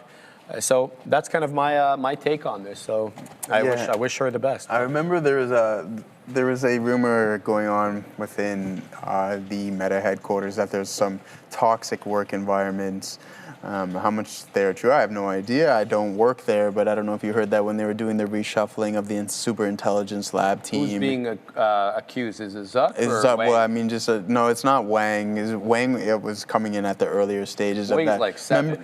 He's like 13, going on 14 for sure. Guy looks really, really young. But it was just shortly after when they were doing a reshuffling. But hey, I mean, like as for Threads, they hit a milestone not too long ago, Sharif. There's 500 million monthly active users on that bad boy. Right. So it's getting a little bit more popularity. I see people on it on the subway. Really? Yeah. Wow. I mean, I've never even installed it. I have no idea. Yeah. Well, I mean, like aside from Instagram and WhatsApp, what Meta products are you using? Facebook, because it has Marketplace. You have Messenger, Facebook? Because it's connected to Marketplace. Okay. Not so like you're in the ecosystem. Just for Marketplace. And then Facebook, actually, just to keep up with my family, because that's how and you have WhatsApp too. And WhatsApp. So yeah, you're integrated. And the family group is on WhatsApp. I deleted WhatsApp. Why? Back during the pandemic, I had some. You had some other issues with Zuck and some of his choices, but I think he's since come back to his senses, Joe. I'm not a monarch, man. We're just chilling. It's Thursday. But yeah, I mean, as for the Meta ecosystem, I'm on WhatsApp. And I think that's about it for me personally. You don't have Facebook, huh? No, not anymore. You should get Facebook for Marketplace, strictly for Marketplace. Dude, what am I buying? What am I buying? Well, that's what you don't know, right? I'm telling you. I'm not a consumer like that, bro. I don't like. But when you're saving like 60, 70%, you may become a consumer like that, bro. Marketplace is like easily one of the best things that's ever happened. Like my entire apartment is probably furnished with Marketplace. You have no idea what you're under 400. I'll leave that up to Selena, man. Well, why don't you just dabble? See what's out there. Instead of saying blanket no, test the waters. You don't like, you come out of the water. All right, man. Sorry. All right, I'll go spend money that I. Oh no, that's not even. I'm trying to save you money. Yeah, right? No, that's because you're gonna spend. No, hold on. Hear me out for a second. No, hear me out for a second, okay? Right. This is the logic that I just got from you. It's like when something goes on discount, it's like buy one get one half off. Yeah. Right, and you're like, oh man, I just saved $80. No, you didn't. You just spent $100. Here's what $150. I target a product that I want. Yeah. Right. I give myself a few weeks. Right. And then I gauge the market price. Right. What's the low of that product price? What's the high? And I try obviously to get as low as I can. Right. Depending on whether it's used, where is it? Because I don't want to be driving 2 hours to save like $50. Yeah, well, that doesn't make. Yeah, that doesn't make. You know what I mean? Yeah. The point is though, if you need a product, my first go-to is it available on Marketplace, and what's the range? And then I make my decision from there. That's what I'm trying to say, Fair right? enough, man. But I think there was news with Adair. Keep an eye on USO, slight spike higher, nothing massive here, but Israel Channel 14 reporting that U.S. President Trump said the U.S. would back Israel should Israel decide to attack Iran. So keep an eye here on USO in the market. Again, Israeli news media reporting that President Trump has said the U.S. would back Israel should Israel attack Iran. Back to you. Context than that, obviously. There has to be, because hey, it's just like he just was dunking on Israel a couple of days ago now, But that's what he does, man. Think about it. 1 minute he's like, we got a deal done. To do with like if Iran was to do this and that, then he would back Israel. There has to be more context. Exactly. We saw earlier that the statement was incomplete that I had to read out. Yeah. Ivan, Sharif, once I saw prices so low on Marketplace, I assumed they are all scams, and heard lots of scams too. You are positive on it though? Brother, I don't send anybody electronic payments on Marketplace. Everything is local, right? So it's like you can hold on, Sia. But yeah, I know you're going to come on this as well. So you can define, Sia, right? Your radius or your circumference, right? So you're like, I want to look at products that are within 25 kilometers of where I am. So I meet people there, right? I don't send anybody e-transfer. I send people e-transfers when I get to that place, and I do the exchange in person. Sia, what do you feel about this? I just wanted to share that I did that multiple times, and I didn't learn from the first time of doing that. I e-transferred someone for a really nice coffee table. This is my first time using Marketplace. It's okay. I e-transferred $250. And they robbed you? Yes. I'm so sorry. They blocked me. They blocked you. I showed my... Sia. That was you? Tell me you look at the person's profile. Don't laugh at her, man. She just got clipped for $250. That's crazy. Sia, can I just give, you probably already know this, but for whoever is watching, 2 things that you need to do. 1, you need to look at how old the the person's profile is. So if it's made in 2025, if it was created in 2026, likely a scam. Yeah. But if they have like a 2010 or like myself, because I'm ancient, 2006 profile, the most likely they're going to be okay because they've had that profile for a long time. Otherwise, they would have got clipped. That's true. And the thing is, like, I always do check these things before. I check the profile, seems so legit. Turns out, I show it to one of my friends. She's like, this is a cartoon character. Like, it was AI. The photo was AI. I'm sorry. I could not. It was crazy. Anyways. I'm sorry for you. People are saying that you can get cars on Marketplace. Are you kidding? Of course you can. Everything. Everything. No, Joey, you're missing out, bro. I'm telling you. There's some stuff coming out right now on The Wire about the Supreme Leader, Khamenei, saying he personally held a different view of the U.S.-Iran MOU, but approved it after receiving assurances from the presidential and security officials that Iran's rights and resistance front would be protected. He goes on to say, he stressed that the future face-to-face negotiations with the U.S. do not represent acceptance of the American positions, adding that Iran will reject any excessive or overly demanding conditions. He goes on to say more, that the U.S. pushed for the agreement out of desperation, saying Washington used all available leverage to bring about the MOU, while Iranian officials retain responsibility for defending national interest. So yeah, some stuff out there. Any comment from you about this, or should we send it back to Sia? No, let's go back to Sia. Okay, let's talk a little bit of Micron. Thank you so much for everyone's condolences in the chat about losing money. Let's take a look at Micron. So Wedbush has reiterated an outperform rating and raised the price target on Micron from $1,300 to $1,300 from $500. Pretty aggressive here. Analyst Matt Bryson has argued that HBM and DRAM pricing remain in a powerful upcycle that's driven by AI infrastructure and spending, as well as constrained supply. So I would say that this case assumes that Micron can sustain elevated earnings into the next year, 2027, and deserves a peak cycle multiple. So AI demand has transformed this memory from, transformed memory from a cyclical commodity business into more of a structural growth, and HBM is becoming one of the most critical components in next generation accelerators. With that, MU is currently up on the day, almost 9%. $1,300, Wedbush, $1,500, Stiefel or whatever you're calling it these days. Look, I mean, they all have the same tune here. We're going to see higher margins, a lot of demand, and very little supply, 27, 28, right? And every time I read a new report, that year is +1. Now we're going to start seeing 29 and 30 that they're forecasting demand constraints, or supply constraints to fall into. Now, again, we beat this point to death on the Apple story, on the Intel story. Capacity here is trying to be preserved for the highest margin products, right? And that is what's it called? NAND or HBM, high bandwidth memory. Let's just go with that, right? Instead of the regular RAM, DDR5, and everything else that goes into PCs and cell phones. So I like this. I like this call from Wedbush. I think they're just catching up, to be quite honest with you. A $500 price target, now $1,300. when everybody and their mother are just basically talking about we don't have enough RAM. Yeah, exactly. And the bottleneck story continues here. Exactly. I mean, we've just talked about Apple, as Sharif mentioned, and you're going to see it across the board. It's going to make this AI infrastructure build out much more expensive as these prices continue to soar. Now, I talked about the bottleneck and when we're going to start to see a release and a cooling down of demand. It's probably a couple of years away at this point. So I wouldn't be surprised if come the earnings report here for Micron, we see an insane guidance, like a number that just continues this stock on the trajectory that it's on. I just hope that it doesn't fall into the world of an NVDA, but I don't think that's the case. There's too much demand, and it's a fundamental aspect to this whole AI infrastructure build out. Send it back to Oh, no, just want to update you guys. So more context on that Trump comment. Trump tells Channel 14 the U.S. would absolutely back Israel in a strike against Iran if Israel was provoked. Yeah, so it does make sense that there had to be some sort of qualification to that statement, given what we had already heard from President Trump. Go ahead, Sia. Oh, I'm so sorry about that.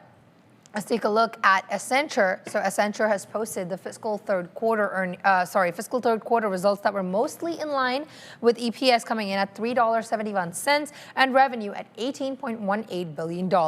But bookings are disappointing. Management has also cut the upper end of full year guidance. New bookings have come in to be a major issue, coming in at $18.7 billion versus the expectations of $19.3 billion, marking the second consecutive year of a weaker demand in that sector. Management is also now expecting a fiscal year revenue growth of the range of 4 to 5%, trimming the upper bound from 6% and raising EPS guidance slightly. We're going over to Adara. Yeah, some more details here coming out of the Middle East. Just be aware, guys, keep an eye on USO in the market. Seeing reports that Israel is negotiating with the U.S. and to keep troops in southern Lebanon, even though the U.S. and Iran agreement has reaffirmed Lebanon's sovereignty. Apparently, Israel says that they're concerned about security buffers. They want to have that security buffer. They also want to resist the withdrawal from south of the Litani River. So more Israel, U.S., Iran stuff coming through the wire here. Nothing massive here, but potentially keep an eye on SPCX. We know that you've got XAI kind of under that umbrella as well. Apparently, according to the Pentagon, this is what I'm seeing from a report, Pentagon has revealed that Elon Musk's Grok AI was used to coordinate the deployment of over 2,000 munitions across Iran. Back to you. Get it, Katina, man. All right, ACN. Are we talking ACN? Let's do this. All right, so, pardon me. They've lessened some of their revenue growth curve. They're saying 3 to 4% rather than 4 to 5 or 5 to 6 or whatever it was. That misses, their booking estimates, right? That's what their booking estimates were. Pardon me. Also, a lot of CapEx. CEO Julie Sweet, she announced $4.175 billion in a cash acquisition spree. She's going to take a majority stake in Dragos, as well as absorb all of Run Zero, as well as NetRise. That was an unplanned CapEx. Well, it's not a CapEx, it's an acquisition, but it was an unplanned deployment of capital there. So a bit of a reaction as the market digests that. We also have to talk about, though, they disappointed in terms of bookings, 19.32 billion versus 19.7 last year. So that's a drop year over year. Also, if you were looking at the buy side quant models, they were estimating about 20.6 billion. So almost a $1.3 billion miss. That's not small, and I think it probably warrants the correction. Moreover, their U.S. government business, the contracts they have with the United States government are dropping. And they're dropping because the U.S. government's shoring up costs on some of the money it's spending on these independent contractors. That's pushed them to sort of rely on sovereign contracts outside the United States. We're talking about European governments. We're talking about Asian governments. Obviously, those come with, I wouldn't say, less certainty. So we'll have to see how they navigate this. But ACN, a bit of an aggressive move down here, Joey. Yeah, I mean, this stock has taken a 50% hit on the year, which is not good whatsoever. Also, CEO stating that a $400 million plus hit with the conflict ongoing in the Middle East, which obviously hindered its bookings. Now, there's other names like IBM that have taken hits, but they're not down nearly anything that we're seeing in ACN. So 6% on IBM. And I mean, this is a pretty big company, 800,000 employees, and they're looking to lay a couple off. So that's not too good of a look here. Sharif down 50%, $400 million hit. Man, tough, down 14% plus here on the earnings report. Oh, I guess we're done the news segment. All right. This crowd. We had crowd there deepening. Want to do crowd? Let's do crowd here, man. I want to talk. We'll talk a little. You want to talk a little crowd, yeah, Joey? Let's do. All right, let's talk about this. So here, Assassino, let's put this up. This is the morning note, by the way, guys. Get that by signing up. CrowdStrike announced an expansion of Project Quiltworks with Amazon Web Services AWS, further embedding Falcon into AI and the cloud infrastructure environments through the initiative. So AWS customers are going to receive continuous hardening of their cloud workloads against the emerging AI vulnerabilities. Of course, CrowdStrike and PanDub were part of that working group with Mythos, with Anthropic. CrowdStrike is also expanding Falcon AI detection as well as the response capabilities across all of AWS services. We're talking Bedrock. We're talking about Cairo as well as Strand agents.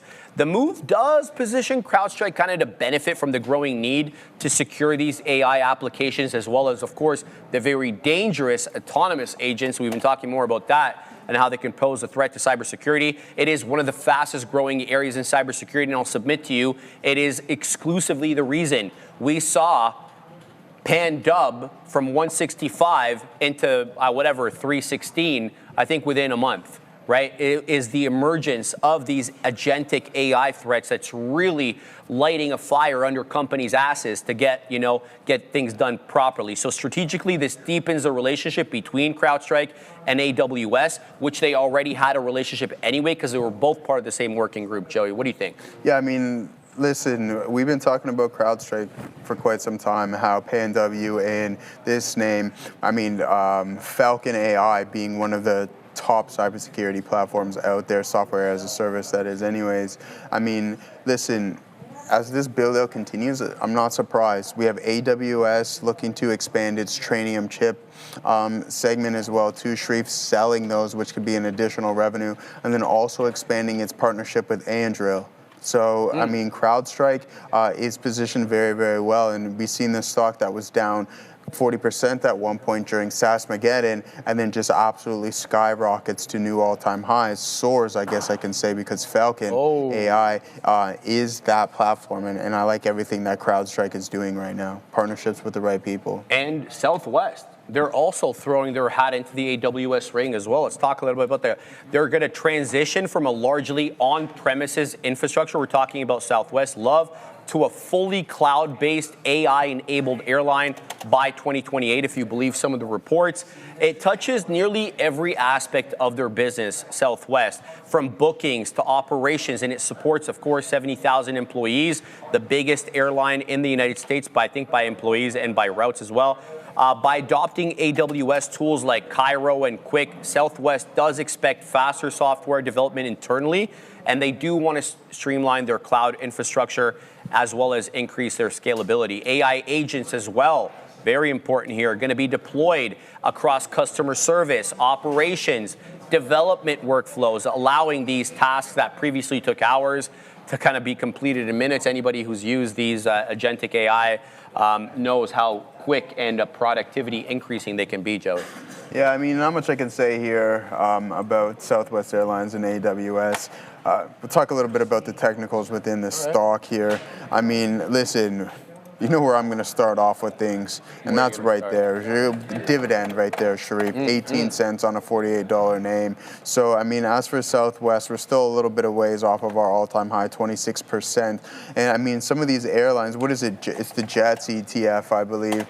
Let's see how that's been performing. Sharif, all-time highs on Joe. Oh, no. Yeah, not there just yet. Not yet. That's crazy. But, no, in all seriousness, listen, the cost of fuel, I wouldn't be surprised come the earnings report. We're going to see probably some lower guidance just due to the fact that these guys are going to be paying an extreme amount of extra costs within fuel. And then there's also the premium brands, just to talk about the airlines in general. What is Delta going to do? Because we know that they were looking to really start to cool down on the economy class side of things and focus focus on first class, which happens to be a higher margin product for them. Absolutely. So I'm really intrigued in what we're going to have in the airlines, because that's going to be a big signal for travel. And also what's been happening in the Middle East, that can hit a lot of these names as well, too. 1,000%. But I do like this aspect of the airline business, because we always used to joke, right? How do you turn a billionaire into a millionaire? You open up a jet business. Get him to invest in an airline, right? But I mean, actually, who said you? They used to say that. It's a running gag, right? Like, so what? Like you just invest in Air Canada before COVID, before they get a bailout, and then you're a millionaire. Next thing you're a billionaire. No, the other way around. The other way. Yeah, oh, how do you turn a billion? Oh, how do you turn a billionaire? Okay, into a millionaire. Okay, yeah, Such a bad investment, right? I'm sure there's some precedent to this, but it's a running gag. But it's supposed to make the point, right? Yeah.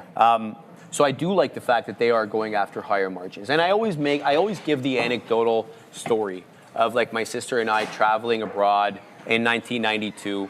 We went to Egypt, right? We stayed a couple of months there in the summer. She paid something like $1,400, $1,200. I was a kid at the time. I was 10, so I paid like $850. A few years ago, in 23, I went to Egypt. Paid $1,200. So that's not too big of a My man, that was 1992, and that 2023. I mean, you see what I'm saying 30 here? years later, right? Yeah. So I feel like, and they say themselves, they don't make money on economy. You just kind of keep the boat afloat, and then obviously they've got all these accessory charges and whatever that they do. Well, if American Airlines last time that I flew on them to Chicago sold me more beer, maybe they would have a higher margin. Did they refuse to sell you? Yeah, they wouldn't sell me. The lady's like, it's an hour-and-a-half flight. I'm like, I don't care. Like, what she tell you? Is it illegal? No, my buddy got two. My buddy's like, hey, it's my birthday. But I was like, I got one. I'm like, can I get another one? She's like, no. She's like, no. I'm like, what do you mean? Were you acting up? No, man. It's not like you to do that anyway, right? Exactly. All right, just to bring it back to trading here for a second, guys. LNKS is making a pretty good move here. It's up 103%. It's still not quite where it was, I want to say, earlier on at around in the pre-market at around 5, but it did work up pretty close there. So let's do a little TA here on LNKS and see if this one is worthy of your time. This is CRVO, by the way, bleeding its own blood all the way down into the low day. It's about to go negative after that offering. But LNKS is straddling the volume weighted average price. It's got a good looking bull flag. Problem is, the top end of the range seems to be that white line over and over and over again. So 355, the official high at day, but as you can see to the left of your screen, at 415, we got to 498, so essentially $5. So this one's gonna have to clear out a lot of volume. And look at this, at 4 a.m. in the morning, we were doing almost double the volume we were doing right now. And this is the highest technical volume bar during regular market hours at 120 bar, where we did about 963,000 shares. Just compare that to the biggest volume bar at 4 or 5 a.m., 1.83 million shares. So it's not just like the fact that it moved up there because there was no supply and it rocketed up. No, there was plenty of supply at that time. So just be careful here. If LNKS does clear that 3.5, there could be a big resistance level there, but a nice move up off the area lows. LNKS, not bad, not bad. Anything you're keeping an eye on here, Jim? No, man. Just keeping an eye on the chat, seeing what everybody's doing. That's going to be it for me and Sharif here for this week. Momentarily, it's almost 2 o'clock. Hangry wife, why do I like dividends? Well, because you get paid to own the stock, and then you can just use that payment and buy more shares. That's why I like them personally. But man, SpaceX, yeah, Aurelio Pinto, go SpaceX, says Katina Man to the short side. Mike Peter Ryder, nice work there, brother. Our boy Blicky Spears, elevators make me fart in the chat as well. It's good seeing you back in there. John Disick, any relations to Scott? I don't think so. Ramin would know who that is. In slow motion, you know Scotty? All right, man. It is 2 o'clock. Yeah, shout out to everyone. I hope everyone has a fantastic Juneteenth holiday. I wanted to go hiking tomorrow, but it looks like the overcast and the rain that we experienced over the past couple of days. Outside, like not long ago. So maybe you'll dry up, but don't forget in the trees, my friend, it takes a little longer for things to dry up. Well said. You know what I mean? Said. All right. Hope everybody has a fantastic weekend. Take care, guys.